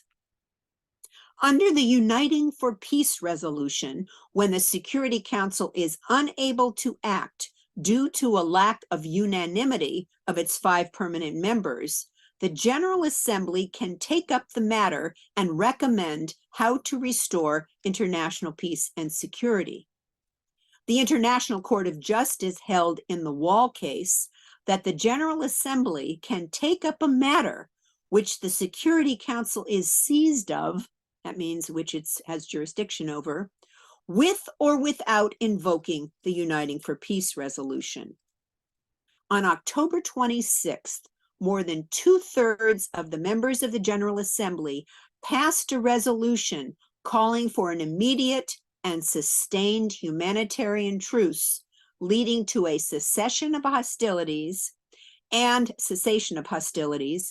demanding the unhindered provision of essential aid to civilians throughout the Gaza Strip. The resolution also firmly rejected any attempts at the forced transfer of the Palestinian civilian population. The resolution called for respect and protection consistent with international humanitarian law of all civilian and humanitarian facilities, including hospitals and other medical facilities, as well as their means of transport and equipment, schools, places of worship, and United Nations facilities, as well as all of humanitarian and medical personnel and journalists, media professionals, and associated personnel in armed conflict in the region. The vote on this resolution was 121 in favor, 14 against, and 44 abstentions. An amendment to unequivocally reject and condemn the attacks by Hamas that took place in Israel starting on 7 October failed to get 2/3 support, which is required for a General Assembly resolution to restore international peace and security. I want to say a few words about the so-called responsibility to protect. The U.S. wars in Vietnam, Kosovo, Iraq, and Afghanistan were not conducted in self-defense and thus violated the UN Charter. The US-led NATO attack on Kosovo was rationalized as humanitarian intervention. Canadian law professor Michael Mandel argues in his book, How America Gets Away with Murder, Illegal Wars, Collateral Damage, and Crimes Against Humanity. He wrote that the bombing of Kosovo in 1999 set the precedent for the United States wars in Afghanistan and Iraq and Israel's war on the Palestinians. It broke a fundamental legal and psychological barrier. When Pentagon guru Richard Pearl thanked God for the death of the UN, writes Mandel, the first precedent he could cite in justification of overthrowing the Security Council's legal supremacy in matters of war and peace was Kosovo. The Nuremberg Tribunal found the greatest sin to be the waging of aggressive war, which contains within itself all of the other war crimes. Also included in that greatest sin is, according to the Nuremberg Tribunal, is the use of war as an instrument of national policy. The US wars on Yugoslavia, Afghanistan, and Iraq, and Israel's war on the Palestinians were and are wars of aggression. Humanitarian intervention is forever doomed to be an asymmetrical right, the right of the powerful to intervene in the affairs of the weak and not vice versa, according to Mandel. The UN Charter does not permit the use of military force for humanitarian interventions. The military invasions of Libya and Ivory Coast in 2011 were justified by reference to the responsibility to protect doctrine. but those attacks violated the UN Charter. Responsibility to protect is contained in the General Assembly's outcome document of the 2005 World Summit. It is not enshrined in an international treaty, nor has it ripened into a norm of customary international law through the consistent usage of states. Paragraph 138 of that document says that each individual state has the responsibility to protect its populations from genocide, war crimes, ethnic cleansing, and crimes against humanity. Paragraph 139 adds that the international community, through the United Nations, also has the responsibility to use appropriate diplomatic, humanitarian, and other peaceful means in accordance with chapters 6 and 8 of the Charter to help protect populations from genocide, war crimes, ethnic cleansing, and crimes against humanity. Chapter 6 of the Charter requires parties to a dispute likely to endanger the maintenance of international peace and security to, first of all, seek a solution by negotiation, inquiry, mediation, conciliation, arbitration, judicial settlement, resort to regional agencies or arrangements, or other peaceful means of their own choice. Chapter 8 of the Charter governs regional arrangements, such as NATO, the Arab League, and the African Union. The chapter specifies that regional arrangements shall make every effort to achieve pacific settlement of local disputes through such regional arrangements. It is only when peaceful means have been tried and proved inadequate that the Security Council can authorize action under Chapter 7 of the Charter. That action includes boycotts, embargoes, severance of diplomatic relations, and even blockades or operations by air, sea, or land. It can also include authorization of the use of military force in self-defense. The responsibility to protect doctrine grew out of the frustration with the failure to take action to prevent the genocide in Rwanda, where a few hundred troops could have saved myriad lives. But that doctrine has never been implemented to stop Israel from periodically slaughtering Palestinians in Gaza. In 2011, the United States, France, and Britain invaded Libya with cruise missiles, stealth bombers, fighter jets, and attack jets.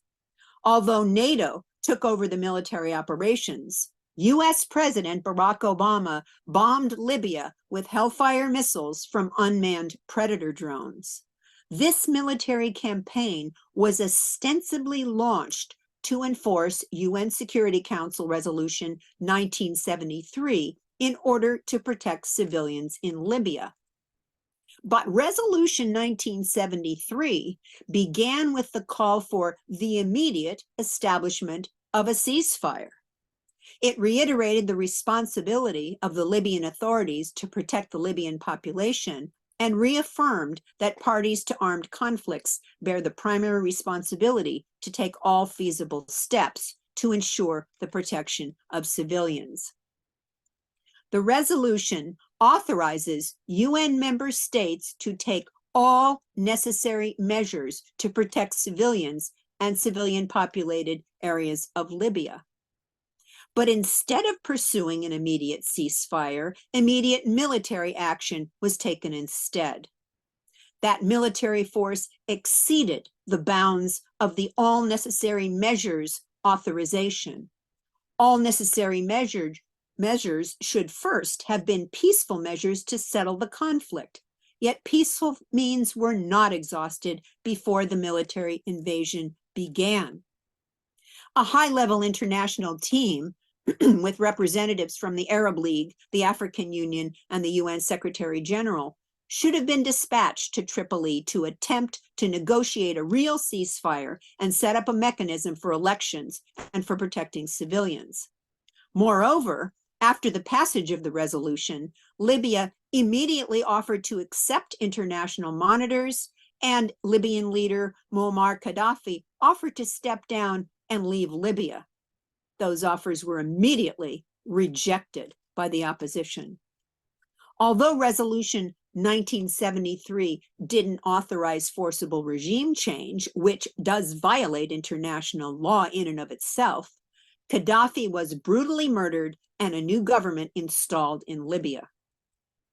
Also in 2011, UN and French forces bombed the Ivory Coast to protect civilians against violence by Laurent Gbagbo, who refused to cede power to the newly elected president after a disputed election.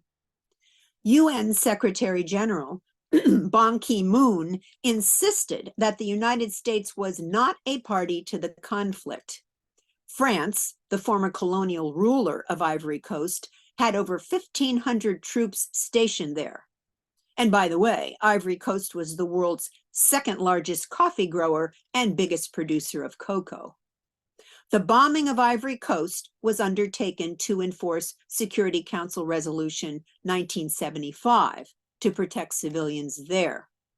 Security Council Resolution 1975 regarding Ivory Coast is similar to the Resolution 1973 regarding Libya. The former off the 1975 and Ivory Coast resolution authorized the use of all necessary means to protect civilians under immediate threat of physical violence in Ivory Coast. It reaffirmed the primary responsibility of each state to protect civilians and reiterated that parties to armed conflicts bear the primary responsibility to take all feasible steps to ensure the protection of civilians. The United States, France, and Britain in Libya, and France and the UN in Ivory Coast did not act in self-defense. Humanitarian concerns do not constitute lawful self-defense under the UN Charter. When Obama defended his military actions in Libya, he said, "Some nations may be able to turn a blind eye to atrocities in other countries. The United States of America is different." Think about those words in light of the US facilitation of the genocide going on in Gaza right now. 2 weeks after Obama defended his military actions in Libya, the Arab League asked the Security Council to consider imposing a no-fly zone over the Gaza Strip in order to protect civilians from Israeli airstrikes. But the United States, uncritical ally of Israel as it is, would never allow the passage of such a resolution, regardless of the number of Palestinian civilians Israel kills. This is a double standard, to say the least. The military actions in Libya and Ivory Coast set a dangerous precedent of attacking countries where the leadership does not favor the pro-US or pro-European Union countries.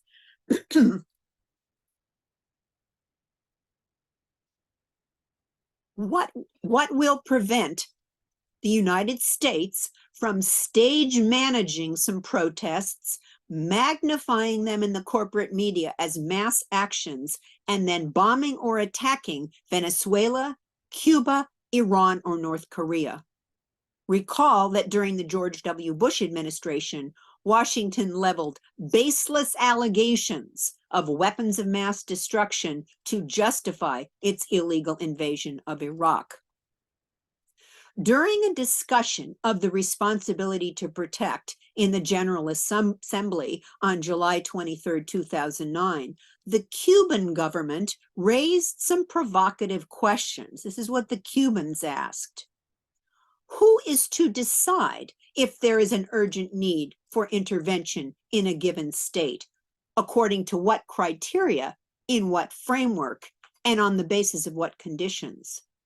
Who decides it is evident that the authorities of a state do not protect their people, and how is it decided? Who determines peaceful means are not adequate in a certain situation, and on what criteria? Do small states also have the right and the actual prospect of interfering in the affairs of larger states? Would any developed country allow, either in principle or in practice, humanitarian intervention in its own territory? How and where do we draw the line between an intervention under the responsibility to protect and an intervention for political or strategic purposes? And when do political considerations prevail over humanitarian concerns? The key is to enforce the UN Charter, not assert responsibility to protect as a means for the countries of the North to impose their will on the global South. Finally, I want to turn to the right to peace. Each successive US presidential administration has used military force in violation of the UN Charter. Bill Clinton bombed Kosovo and Iraq. George W. Bush invaded Afghanistan and Iraq. Barack Obama continued Bush's wars and used drones in 7 countries. Donald Trump continued the wars and drone bombings and bombed Syria. And now Joe Biden is aiding and abetting Israel's genocide and ethnic cleansing of the Palestinians in Gaza. Peace is not simply the absence of war. Peace requires that all states refrain from interfering in the internal affairs of other states, settle their disputes through negotiations, and create conditions necessary to eliminate the causes of international conflict, including an end to the arms race. The right to peace is inherent in the very fabric of the UN Charter. Through the Charter and subsequent UN resolutions, the human right to peace is ripening into a norm of international law. General Assembly Resolution 3373, promulgated in 1978, states, "Every nation and every human being, regardless of race, conscience, language, or sex, has the inherent right to live in peace." In 1984, during the Cold War, when the danger of nuclear war was ubiquitous, which of course it still is, the General Assembly adopted Resolution 3311, which, quote, "solemnly proclaims a sacred right to peace," unquote, whose realization constitutes a fundamental obligation of each state. To ensure the right to peace, state policies must be directed towards the elimination of the threat of war, particularly nuclear war, according to that resolution. The United Nations has not saved succeeding generations from the scourge of war, as promised in the preamble to the UN Charter. But as the world watches the heartbreaking images from Gaza, masses of people are taking to the streets around the globe to call for a ceasefire and support the Palestinian struggle against occupation, ethnic cleansing, and genocide. It is my strong hope that our People's Academy can help the Palestinian people and all people struggling for their right to self-determination. Thank you.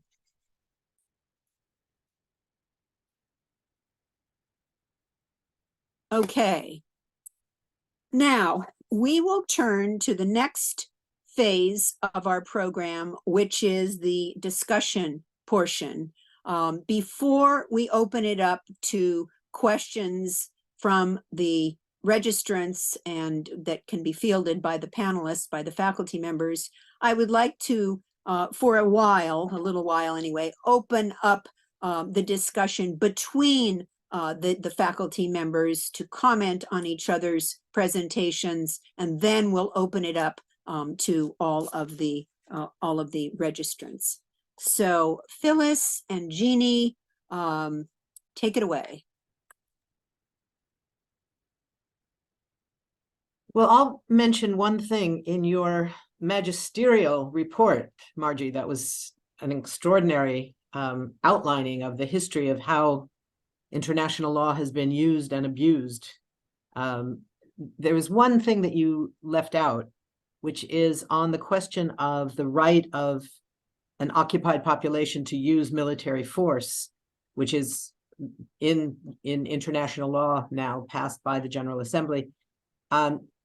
Like any, as you said, any war, legal or illegal, the use of force at any time is still governed by the considerations of the Geneva Conventions, so that the attacks on civilians are prohibited, all the issues around collective punishment, etc.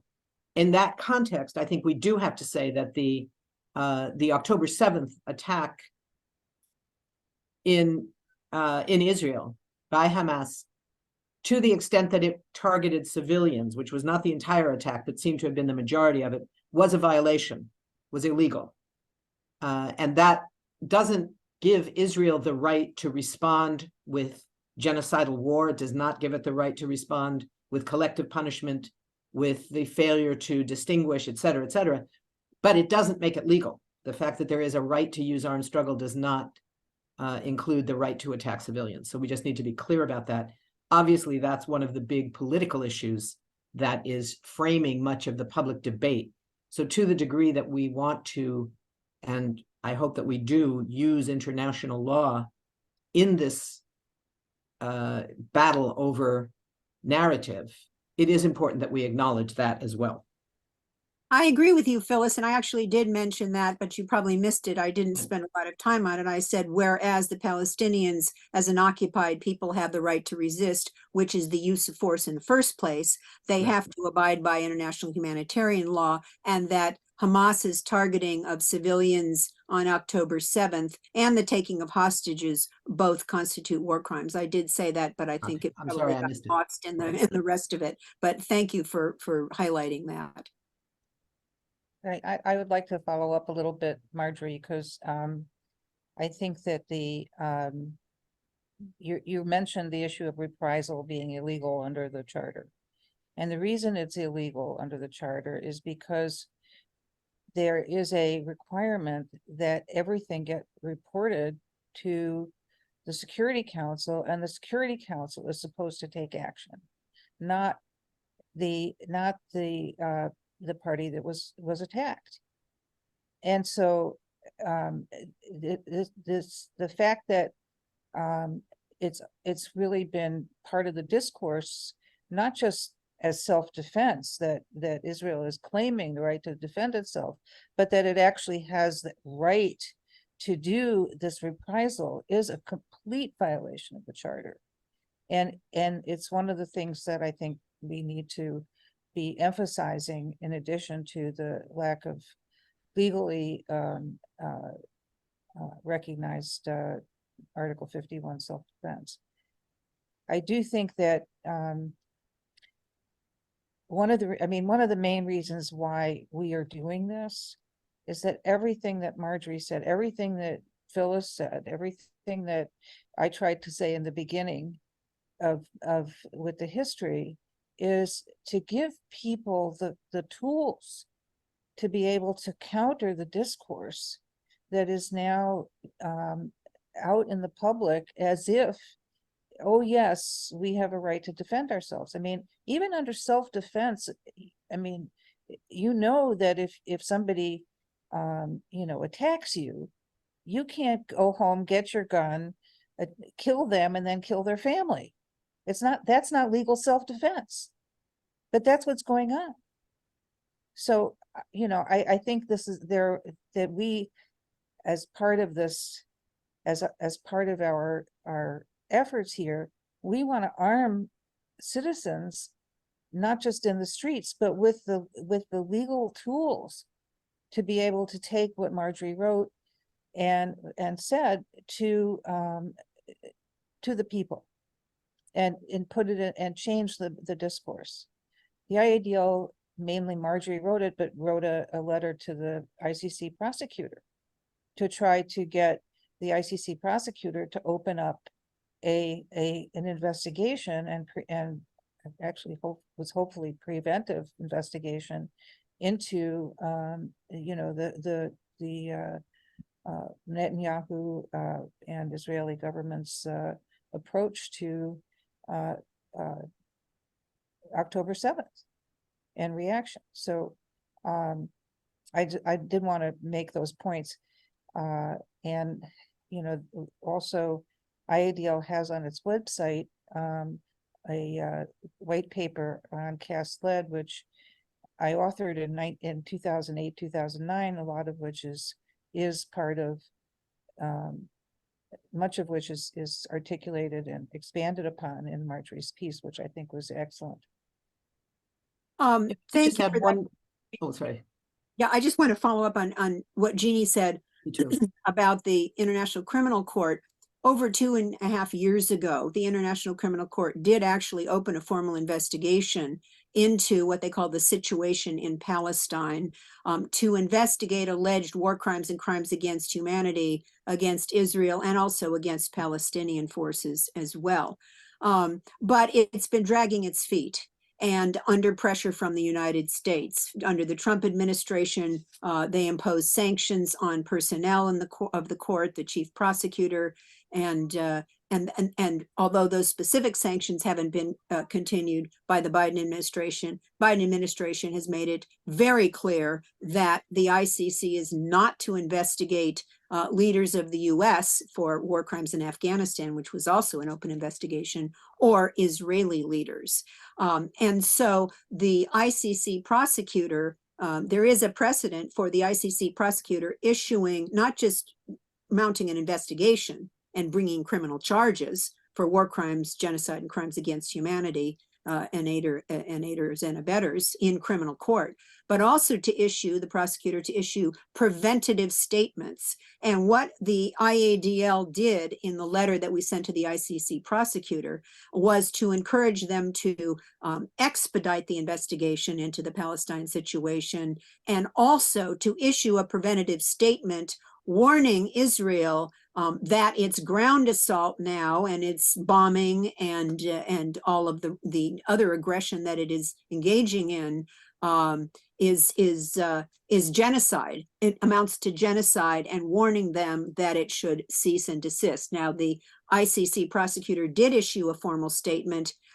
It was shortly after we released ours. I'm not sure what the timing was or whether it had anything to do with it.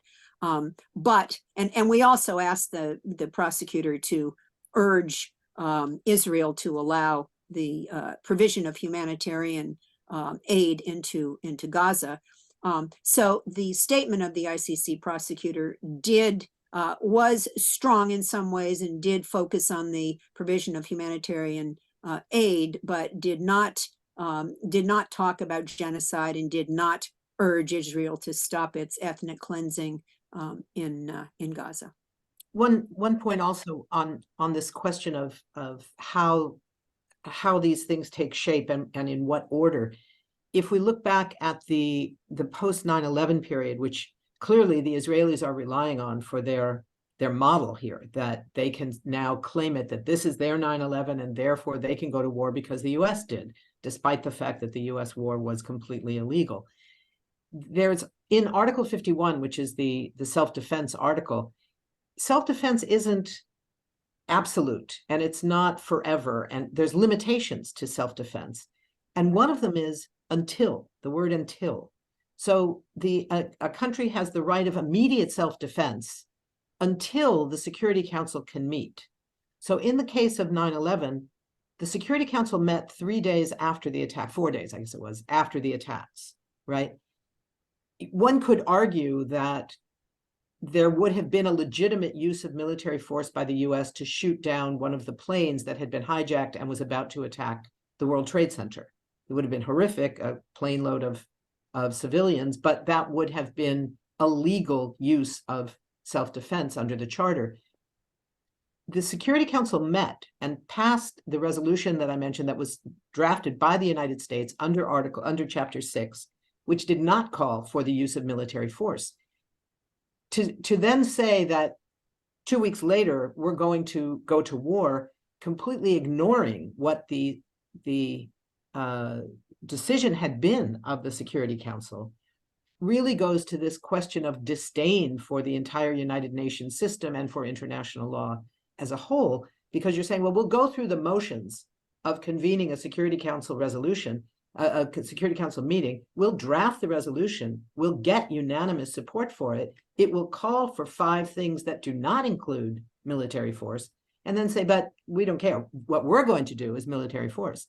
That's not how it's supposed to work. And that becomes now a model for Israel and presumably other countries in the future as well, can claim that. So we have to be very aware of that, what the restrictions are on things like self-defense.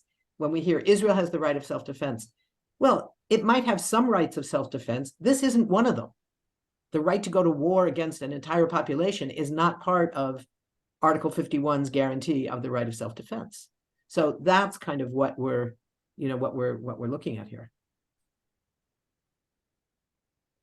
Jeannie, do you have any more comments before we open it up to the registrants? No, I suspect when we get the registrants' questions, we'll be able to articulate some of these more or address some of the other questions. Okay. Charlotte? Hello. Yes, we have the registrants' questions, and they're also in the Q&A box at the bottom of the Zoom screen for all of the panelists, in case you'd like to take a look in terms of, what's there. So there are a number of different questions that have come in, and they range from specific questions to kind of more general questions. And we can, I should just note here that, one of the comments here is from Gail Davidson, who is a member of the task force of the Academy, just expressing a welcome from Vancouver, Canada, to this unique opportunity to know more about international human rights law and the law of conflict and how we can use these laws in our advocacy. So speaking about how these laws can be used in our advocacy, one of the questions is about the International Criminal Court. And it asks, how does the Rome Statute apply to Israel, given that they refused ratification? And this is something that I know Marjorie spoke about a bit in terms of the level of pressure that's been exerted against the ICC in terms of both the US and Israel, but specifically, how does jurisdiction work in the Palestinian cases, given that this is a matter that was actually settled? Yes, that is a good question. Neither the US nor Israel have ratified the Rome Statute. However, the International Criminal Court itself has decided that it has jurisdiction over war crimes, genocide, crimes against humanity committed in Palestine, because Palestine has the status of a state for purposes of jurisdiction of the ICC. So that is not a hindrance to investigating Israel and, to a lesser extent, the Palestinians for these atrocity crimes. And that is why the ICC prosecutor, the former prosecutor, Fatou Bensouda, mounted this formal investigation. After a 5-year preliminary examination, she found reason to believe that war crimes and crimes against humanity were being committed in the occupied Palestinian territory. And then the court agreed to a formal investigation with subpoenas, arrest power, etc. That started 2.5 years ago. The ICC has decided that it does have jurisdiction over the matter of Palestine. That was partly because the Palestinian Authority, the diplomatic side, signed the Rome Treaty, the Rome Statute. So they became signatories and ratifiers of the treaty. It wasn't simply the prosecutor deciding that they had, that they could have jurisdiction. The one thing we should note is that that investigation has stalled. It was started after the 2014 attack that went on for 50 days and left 2,200 Palestinians dead. And it was at that time the worst of these episodes of Israeli assaults until this one that had happened. That was the basis on which it was opened, but with the understanding that it would move forward, that any future actions could also be included. So there is every reason to demand this kind of preemptive, now it's no longer preemptive, but it could have been a preemptive warning to Israel that the combination of statements by Israeli officials indicating genocidal intent, like the member of the Knesset who argued explicitly for what he called a new Nakba. He used the Arabic term Nakba, which means catastrophe, and it's the word the Palestinians used to refer to their dispossession in 1947-48. The 750,000 Palestinians who were dispossessed and expelled from their land have never been allowed to return. That is the that's what's known as the Nakba, and that is what he was calling for a repeat of. So that by itself is a genocidal call. There have been others. The use of the term human animals to describe by the defense minister. Another minister used the term. It said explicitly that there are no civilians in Gaza. So all of these are evidence of genocidal intent, the specific intent that's required. Combine that with the actions that Israel has taken. At least 4 of the 5 actions in the Genocide Convention have now been committed in Gaza in this round. So there's every reason for that. And it was, I think, very important, although so far has not led to anything sufficient, that the prosecutor, the new British prosecutor, showed up at the Rafah crossing 3 or 4 days ago to inspect and see for himself just how bad the situation was. He appeared quite shaken, but we haven't heard anything yet in terms of what that's going to mean. So the pressure publicly also needs to come to the prosecutor and the judges of the ICC. Right. When the prosecutor showed up at the Rafah crossing, Karim Khan, he did say that the investigation into the Palestine situation was going to include the violence that's happening now, he said, in Israel and Gaza. Jeannie, anything else on this from you? Oh, I want to say one other thing. Let me just, the US was one of the countries that spent 50 years coming up with the Rome Statute. And as Bill Clinton was leaving office, he put the US signature on the Rome Statute. Now, when a president of a country signs a treaty, and the Rome Statute is a treaty, that indicates an intent to ratify. But as he was leaving office, Bill Clinton recommended to incoming President George W. Bush that he not send the Rome Statute to the Senate for its 2/3 advice and consent to ratification as required by the Constitution.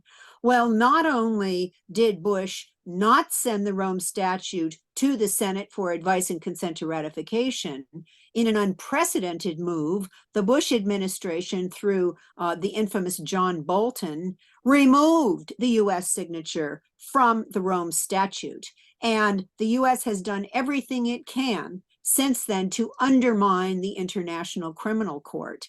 And one of the things it did was that, in addition to the investigation into the situation in Palestine, the ICC has a pending investigation into war crimes and crimes against humanity allegedly committed by Afghan, Taliban, and US leaders in Afghanistan.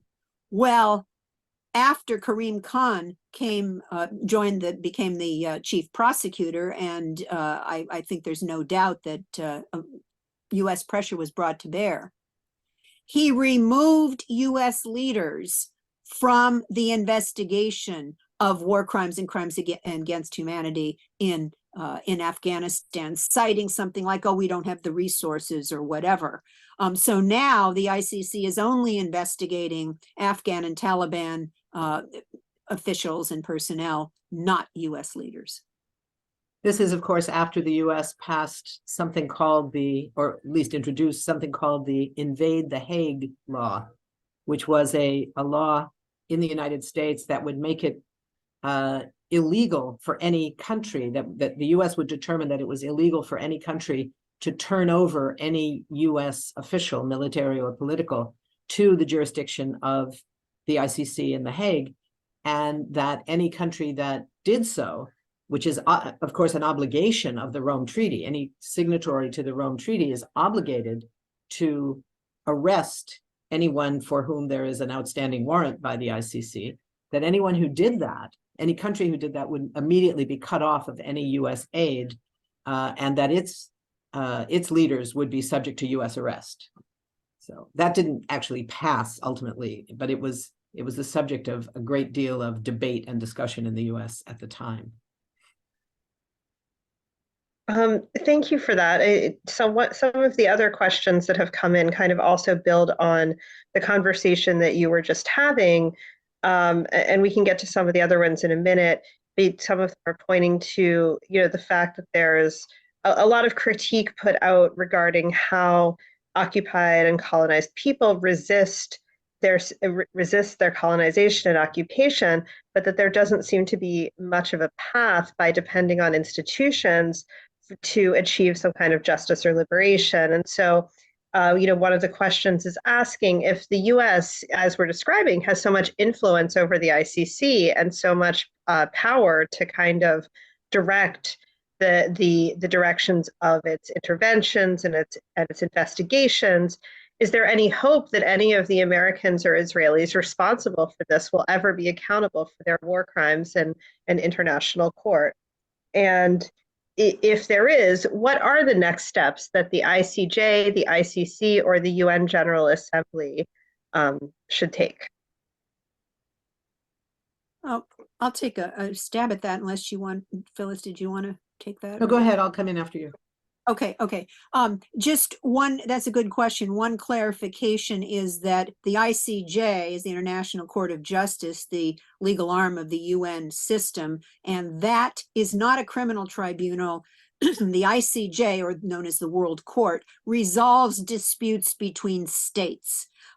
They resolve disputes when the two states consent to when they have, they consent, but also the ICJ, upon request of the General Assembly or one of the other UN sections of the UN, can give advisory opinions. And that's what they did in the opinion about the wall and the opinion about the illegality of nuclear weapons, et cetera, and the illegality of US, the US actions in Nicaragua. The ICC is a criminal tribunal, and it has jurisdiction under the Rome Statute to actually arrest and prosecute individuals for genocide, war crimes, and crimes against humanity, and the crime of aggression, although there are more limitations on jurisdiction over people for the crime of aggression. And so in order, as Phyllis said very rightly, that the ICC has been dragging its feet now in this investigation of the Palestine situation for more than 2.5 years. But it took the genocide going on in Gaza to cause the prosecutor, Karim Khan of the ICC, to go to the Rafah crossing and make a statement, a short statement, and then a written statement saying we are investigating, we've been moving along almost defensively. We have a lot to do, and that's why we've been, taking so long.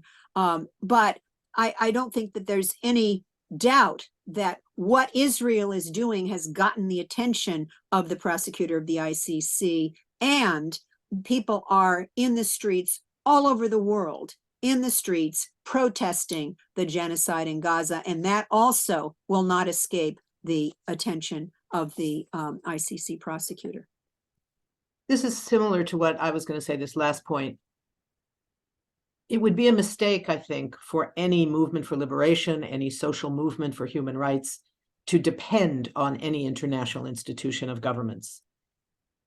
But they are important tools. So, for example, an indictment by the ICC, even something that has not yet come to fruition, nobody's been arrested, it's, any of that, is a great tool for mobilizing in one's own country to show to members of parliament, you see, this is already under investigation in the International Criminal Court. That should be a reason we should stop buying arms from Israel. It doesn't have to depend on the next step should be a General Assembly resolution, for example, for an arms embargo, which has been imposed in the past. It, in my view, should be imposed now in the context of what's going on. But it doesn't require that. The findings of an ICC investigation, the findings of a General Assembly resolution, which may not be binding globally, is a great tool to both educate and pressure governments, members of parliament, local authorities, and others, corporations who are trafficking with criminal governments, all the governments around the world that are, for example, buying Israeli produced surveillance equipment. The NSO group that was even the US, the White House blacklisted them and said that the US government cannot purchase any of their equipment because it's been used illegally in so many arenas by all of the kings and queens of the most authoritarian governments in the world. And it's a huge company in Israel that's very key to the Israeli startup economy. Using those pieces of evidence of what Israel is doing as the basis for a campaign in countries around the world to stop buying Israeli weapons, Israeli military equipment, Israeli surveillance equipment. These are great things. And this is what makes all of these institutions so much more important. The reports of the UN's special rapporteurs on human rights, whether it's the special rapporteur on Palestine, the special rapporteur on the right to food, on the right to clean water, on the right to healthcare, there's about 25 of them. And they issue incredible, powerful reports documenting the denial of human rights all around the world. They get read, they get presented to the General Assembly and to the Human Rights Council, and then most of them get filed away. What makes them so important is that they get used, they get held up as an instrument, as a weapon almost, in popular struggle all around the world. Because then you can say, the United Nations says this. You know, this is what makes them so important. So it's not just about what can actually be done by the prosecutor if the prosecutor is not willing to challenge US and British power, which may well be the case. It's happened before, it'll probably happen again. That doesn't mean we can't use the fact that even the British prosecutor at the ICC has been forced to open an investigation into Israeli war crimes. That's huge. Members of most parliaments in the world probably don't know that. That by itself is a great tool for social mobilization. Yeah, I just want to say that a lot of what we're saying and the feelings of frustration about the court and about, you know, the failures of the UN, you know, relate back to the contradictions that Phyllis mentioned, you know, where you have the attempt to dominate by the US at the same time as pushback coming from countries around the world.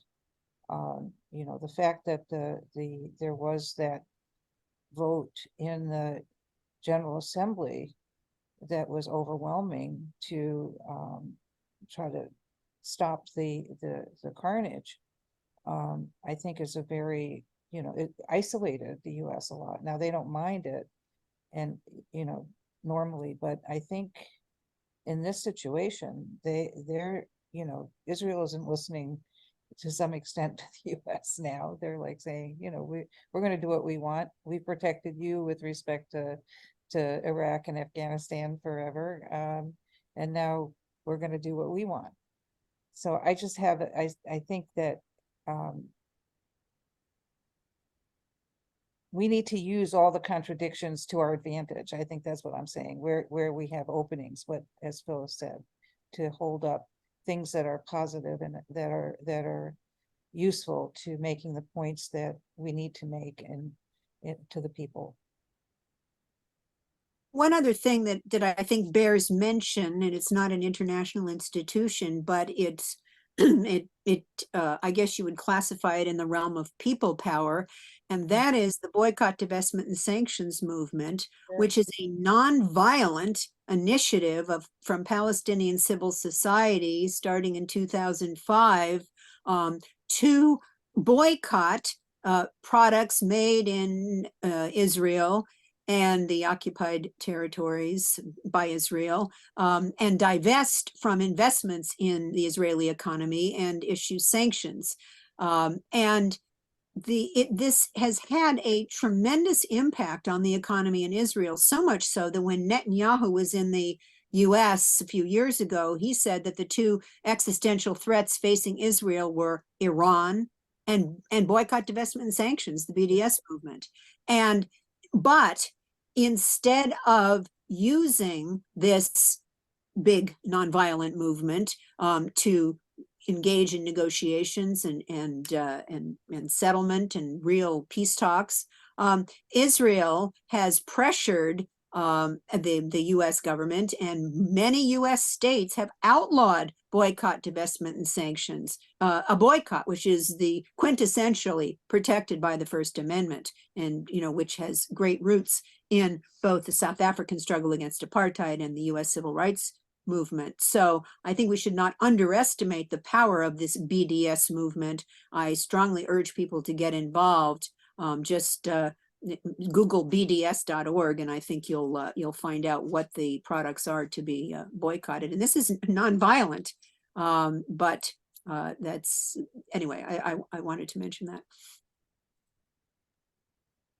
Charlotte, do we have another? Yeah, we have many questions. And so one of the ones that we have is from Judith Merkinson, and she wants to raise the problem in terms of looking at the coups in Haiti in 1991 and 2004, as well as the circumstances where the United Nations itself has been an occupying force, as in Haiti, and what your analysis is of the current Haitian situation, the past situation in Haiti, and the role of the UN in Haiti in terms of international law and in terms of the commitments under the UN Charter. The situation in Haiti is one of the clearest examples of what the great Pakistani activist and scholar Iqbal Ahmad described as the use of a multilateral fig leaf to cover unilateral power. That is something that we saw emerging very powerfully in the 1990s in particular. The rise of US interventions in the name of the United Nations that were imposed on the Security Council and or the General Assembly, but that were very much reflective of the same imperial powers, the US, the Brits, etc., as before, but with a multilateral cover that was imposed because they were in a position to be able to not only veto potential initiatives that they opposed, but impose initiatives of their choice, mainly by threatening other countries on the council, in the General Assembly, etc. I remember one example it wasn't regarding Haiti, it was on something else. And there was a letter essentially that was sent to almost every member of the General Assembly. They were slightly different based on whatever the relationship was of each country with the United States, but they all said, they were addressed to the ambassador at the UN mission of that country, and it said, we have understood, I'm sorry, this was around Iraq. I do remember what it was. This was around the question of having another set of debates in the General Assembly about endorsing the US-British occupation, which was then only a few months old. And the US was trying to prevent any further negotiations, any further discussion of it in the UN. And the letter said, we understand that there is discussion underway about a new resolution at the General Assembly. We believe that will not be of value to international peace and security or something like that. And then it went on to say, please know that this issue and your position on it is very important to us. Very truly yours, the US ambassador. So it was designed very specifically as a threat that if you do this, the Yemen precedent will be imposed. In other situations, it's imposing the enforcement of voting for us. If you don't vote for us, what we're seeing now, interestingly, at the UN is the inability of the US to continue doing that as indiscriminately as it has in the past. They can on some issues, and certainly the question of Haiti has been part of that. The US isn't the only power. The French and others have been engaged also in making sure there is an outside force occupying Haiti, and they don't want to be the ones to do it, so they turn to the UN to implement their policy. But it's becoming much more difficult, as we saw at the General Assembly just last week in that vote for a ceasefire in Gaza, where you had 120 countries. A few years ago, a year or two ago, that would have been about 75 countries, not 120. So there's been a real shift in the willingness of other countries. You saw only 14 countries voting with the US, voting with the US and Israel to oppose the ceasefire call. A larger number of countries abstaining, mainly the Europeans, but of the 14 countries, 5 of them were these tiny populations that are there because the US, either by treaty, in the case of Micronesia and a couple of the others, or by economic domination, enforces US control of their foreign policy. So it's not, that's where we're shifting from this unipolar reality at the UN to a very different set of circumstances where the US is not able to do this on its own with quite the level of assumption as it once could.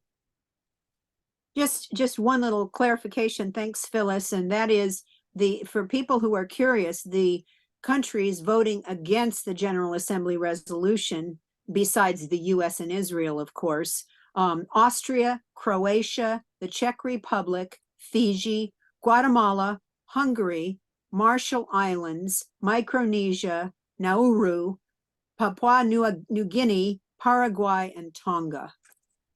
And I also want to mention that I believe it was yesterday, there was a vote in the General Assembly, a resolution to end the US blockade of Cuba. This comes up every year. 187 countries voted to end the blockade. 2 countries voted against it. Guess who? The US and its pal, Israel.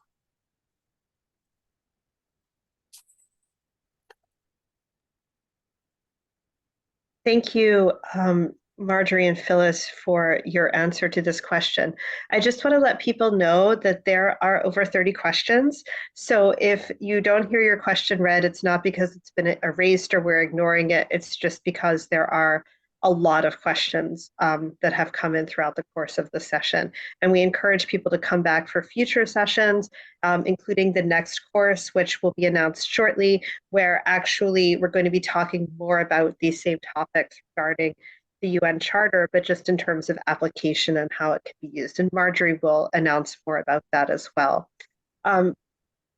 Another question that has come in from George Simons asks about the increasing use of the phrase rules-based international order. This has been used in the 2021 New Atlantic Charter, and it has been used by US and European officials frequently in terms of their statements about Gaza, about Ukraine, and elsewhere. How does this phrase of the rules-based international order relate to or not relate to international law and the UN Charter?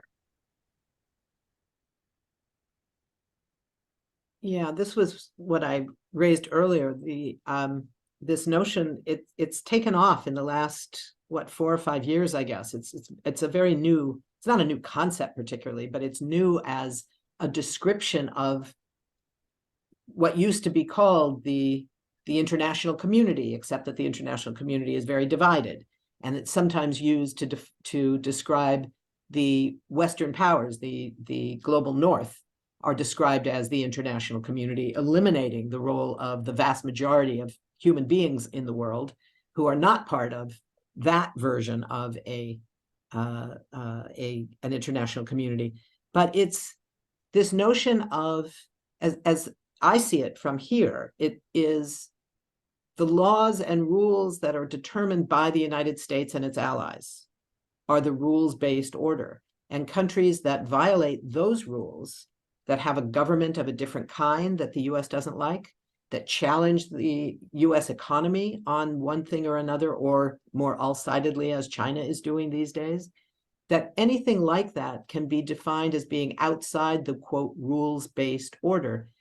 And what's so dangerous about it is not just that it's a new way of defining longstanding levels of US power, but it undermines the whole basis of international law, which is grounded in the notion that it's treaties that countries have to agree to. And that's why you have debate and you have something like the United Nations General Assembly, where there can be actual discussion and debate about what a law should look like, what the International Criminal Court should be based on, things like that. But it undermines the very reality that there can be a set of laws that are identified, that are written down, that can be cited and quoted and disagreed with, violated or abided by.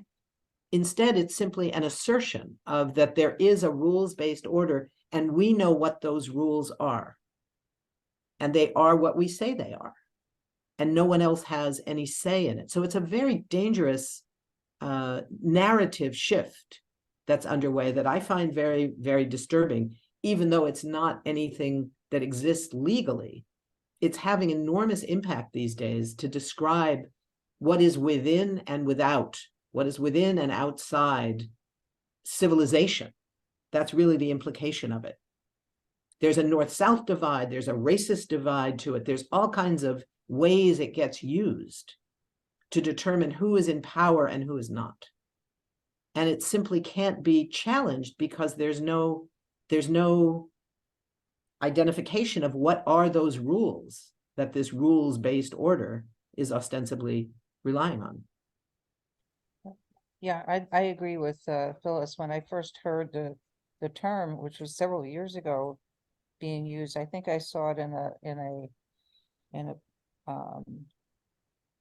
U.S. paper, a defense paper, and I didn't fully understand it. I thought, well, are they talking about, rules in the charter? Are they talking about, what are they talking about? This doesn't, make any sense. And then, as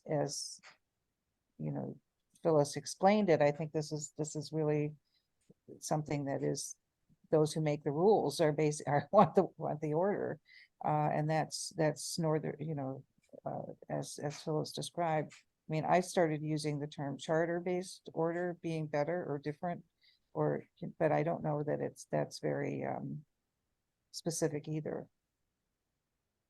Yeah, just one more thing along those lines, and that is that this so-called rules-based order does not come with any accountability, as opposed to parties to treaties. When a state ratifies a treaty, it takes on the obligation not just to abide by the obligations in the treaty, but also to file periodic reports with the administrative body that administers that treaty, such as the Convention Against Torture.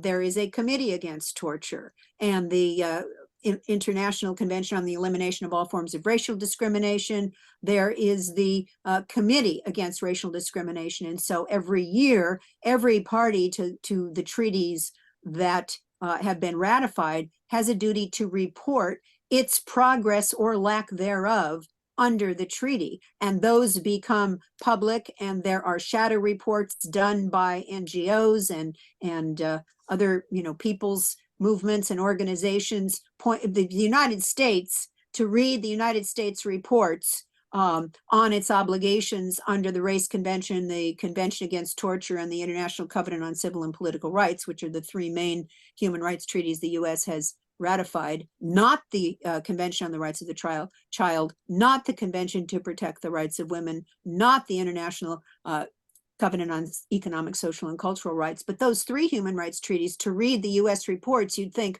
wow, everything's just hunky-dory. Under the Race Convention, police don't murder Black people in the streets on a daily basis. Things are just fine. And it, thanks to the people's shadow reporting and the treaty bodies themselves, which issue reports on when there really is compliance or non-compliance with those treaties, there is some accountability. And just a brief, I'm sure that many people know this, but there are two main sources of international law. There's treaty law, which is treaties, covenants, conventions, etc. And then there is customary international law, which are norms that are binding but have been built up over time through the practice of states. And then, of course, the very highest form of customary international law is jus cogens, which I mentioned earlier, the peremptory norm of international law. But this rules-based order is, as Phyllis and Jeannie pointed out so well, is basically an attempt to substitute the will of the powerful countries of the North against the countries of the global south and circumvent real international law, which is based on treaties and customary international law.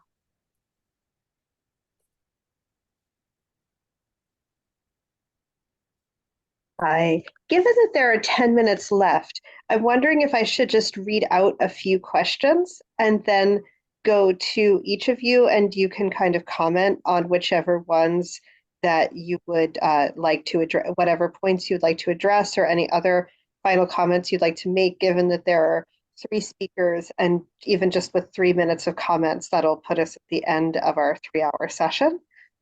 So I'm just going to read out a few of the questions that have come in, and again, just ask you to kind of choose, or also if you have other final comments that you would like to make, to please go ahead and make those as well. A few questions have come in about the ICC's charges against Putin and their speed in seeking those charges over actions in Ukraine, including allegations about removal of children to Russia. And what do you think about the success of that, or the integrity of that process in that regard? Another question that has come up is from Dinora Laluz, asking if you can explain the responsibility or due diligence of states with respect to the rights of civilians in Gaza. And there are some questions regarding, how people can see Hamas and other Palestinian resistance groups as non-state actors, or alternatively, people have asked regarding the fact that the Palestinian government has declared a unity with Hamas in defense of all Palestinian people, and therefore, should we treat Hamas as a governmental authority rather than strengthening imperialist arguments that it is an isolated group that is aside from the Palestinian people? We also have questions about even about understanding the difference between a state and an occupied territory, or if a state can be an occupied territory, and how the situation before October 7th, particularly the blockade and siege on Gaza, is an act of war or aggression.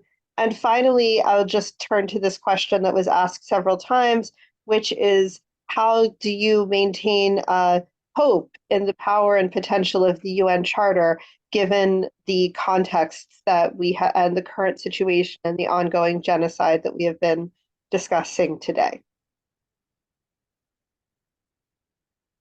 Wow. Can I jump in first, just because I have to leave? I have another interview coming up in 10 minutes, and this has been a long one. So can I just go first and quick? Yeah. The politicization of the ICC is a longstanding, terrible problem, which is true of every international institution. There's not one that is not politicized and reflects the power relations, economic, military, diplomatic, etc., of its signers. That's true of the decision making in the ICC. The fact that there was willingness to move so quickly against Russia, against Putin, and not move against Israel for the attacks on children. This is a long-standing problem. It needs to be identified, called out, and we need to keep fighting to not bring charges against the convenient bad guys for international institutions, but to make sure that it's broadened to include everybody else so that accountability is real. The alternative is to say that there shouldn't be any accountability for anyone until we can get accountability for all. And that is a position that was taken by a number of both governments and NGOs that were involved in the creation of the Rome Statute. I was in Rome for those negotiations, and that discussion was pretty lively about what are we going to do about this. It was known that that would happen, and there were different views. I think that the right way is to encourage people to go further rather than to stop and wait until a mythical time in the future where there are no distinctions. That's what we're fighting for. We're fighting for that kind of equality. It doesn't exist, and it's not going to exist for a while. I think in the meantime, if we can get accountability for some, that's worth a lot. That's worth a lot. On the questions about Hamas, my view is that the so-called government of Palestinians is not a real government because it doesn't have power. It's not, it's a municipal authority of a sort. And you could argue whether Hamas is part of that or not, but I don't think either way, whether it is or isn't, that isn't a viable government in the international arena that has actual national power. It doesn't control its own borders, its own military, because it doesn't have one, its own water, its own coast, its own airspace, its own electrical grid. It doesn't control any of that. So it's not a functioning government. So I don't think that my own view is that doesn't really play a role. The final point I'll make is on the issue about hope. And it's a really important question because it goes to all of us as activists. How do we have hope to keep fighting? International law and the UN Charter and the role of the UN is only one piece of what we do. It's only one piece. You know, I wrote this book about the February 15th protests and all of that called Challenging Empire, involving the intersection of social movements and governments and the UN fighting back against US domination in the world, partly because I had written this book about US domination of the UN and it was getting a lot of play, and I was getting worried that people were starting to think, oh my God, this is something that we have to get rid of, that the UN is doomed now and we should just scrap it and start all over with something else. Something else is going to be worse. That's my view. I don't think everybody agrees with that necessarily, but my view is something that would be called the United Nations today would reflect much greater unilateral power for the United Nations than the current one does. I think it would be worse. So I think we work with it at times, not very often. Does it play a role that it did in the run-up to the war in Iraq to side with social movements? But on those occasions, we grab it, we hold it up, and we recognize it as a key partner in those moments. Those moments don't come around very often. And our hope is not for the UN. Our hope is for social movements. Movements change the world. The United Nations is never going to change the world. The United Nations will be changed by our movements. And I'm sorry that I have to jump off early. Thank you, Phyllis. Thank you so much. We'll see you in future Phyllis. courses. Take Bye all. care. Jeannie, you want to say a couple words and then I'll wrap up? Well, I think I'm going to just take from what Phyllis said, the issue of hope. Having been president of IADL for 14 years, you know, we've been involved in so many struggles, and so often what we're trying to do is support social movements. But the idea that Phyllis mentioned, and I think others of us believe, is that we have to exploit the contradictions that exist in these institutions, because they're not monoliths, and there's a soft underbelly. You know, that the US is now very isolated in the world in large measure by its support of Israel, and so we have to exploit that.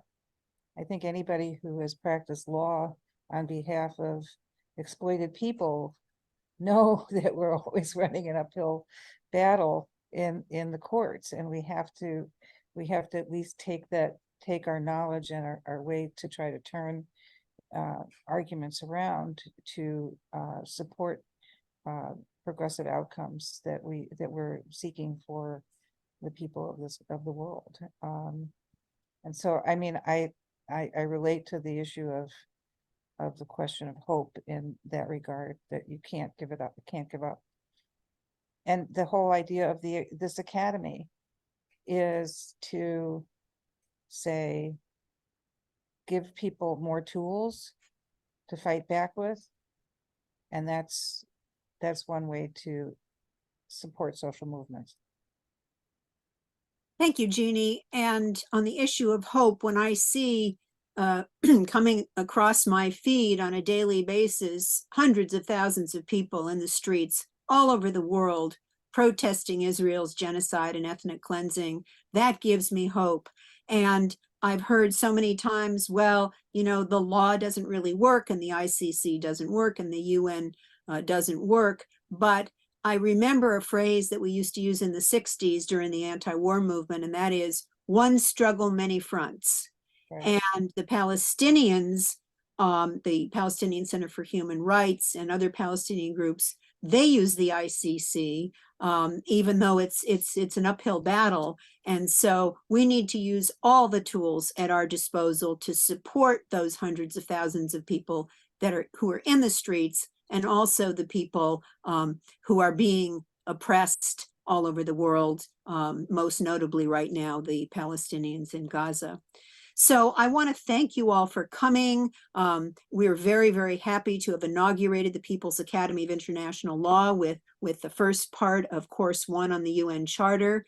The second part of Course 1 is going to talk about how to specifically use the UN Charter to support people's struggles and multilateral global conflict resolutions, and also including a critique of the Charter. And our faculty members for that course will be Richard Falk, who is an international law expert and a former UN Special Rapporteur on the occupied Palestinian territory for the UN. Roberto Zamora from Costa Rica, who successfully convinced the High Court in Costa Rica that the Iraq War was illegal under the UN Charter, and they pulled all their forces out of Iraq. And Sujith Xavier, whom I mentioned before, who represents TWAIL. We have your emails because you registered for this course. We will send you an email with the details about the next course. We also have either posted or will soon to be posted on our website, peoplesacademy.net, written materials and resources growing out of our discussion today that might be useful to you. So once again, thank you so much for joining us. We hope to see you again at future courses and seminars of the People's Academy of International Law. And keep hope alive and the power of the people. That's what we have to have faith in at bottom. So, or at top. Thank you. Thank you so much. Right.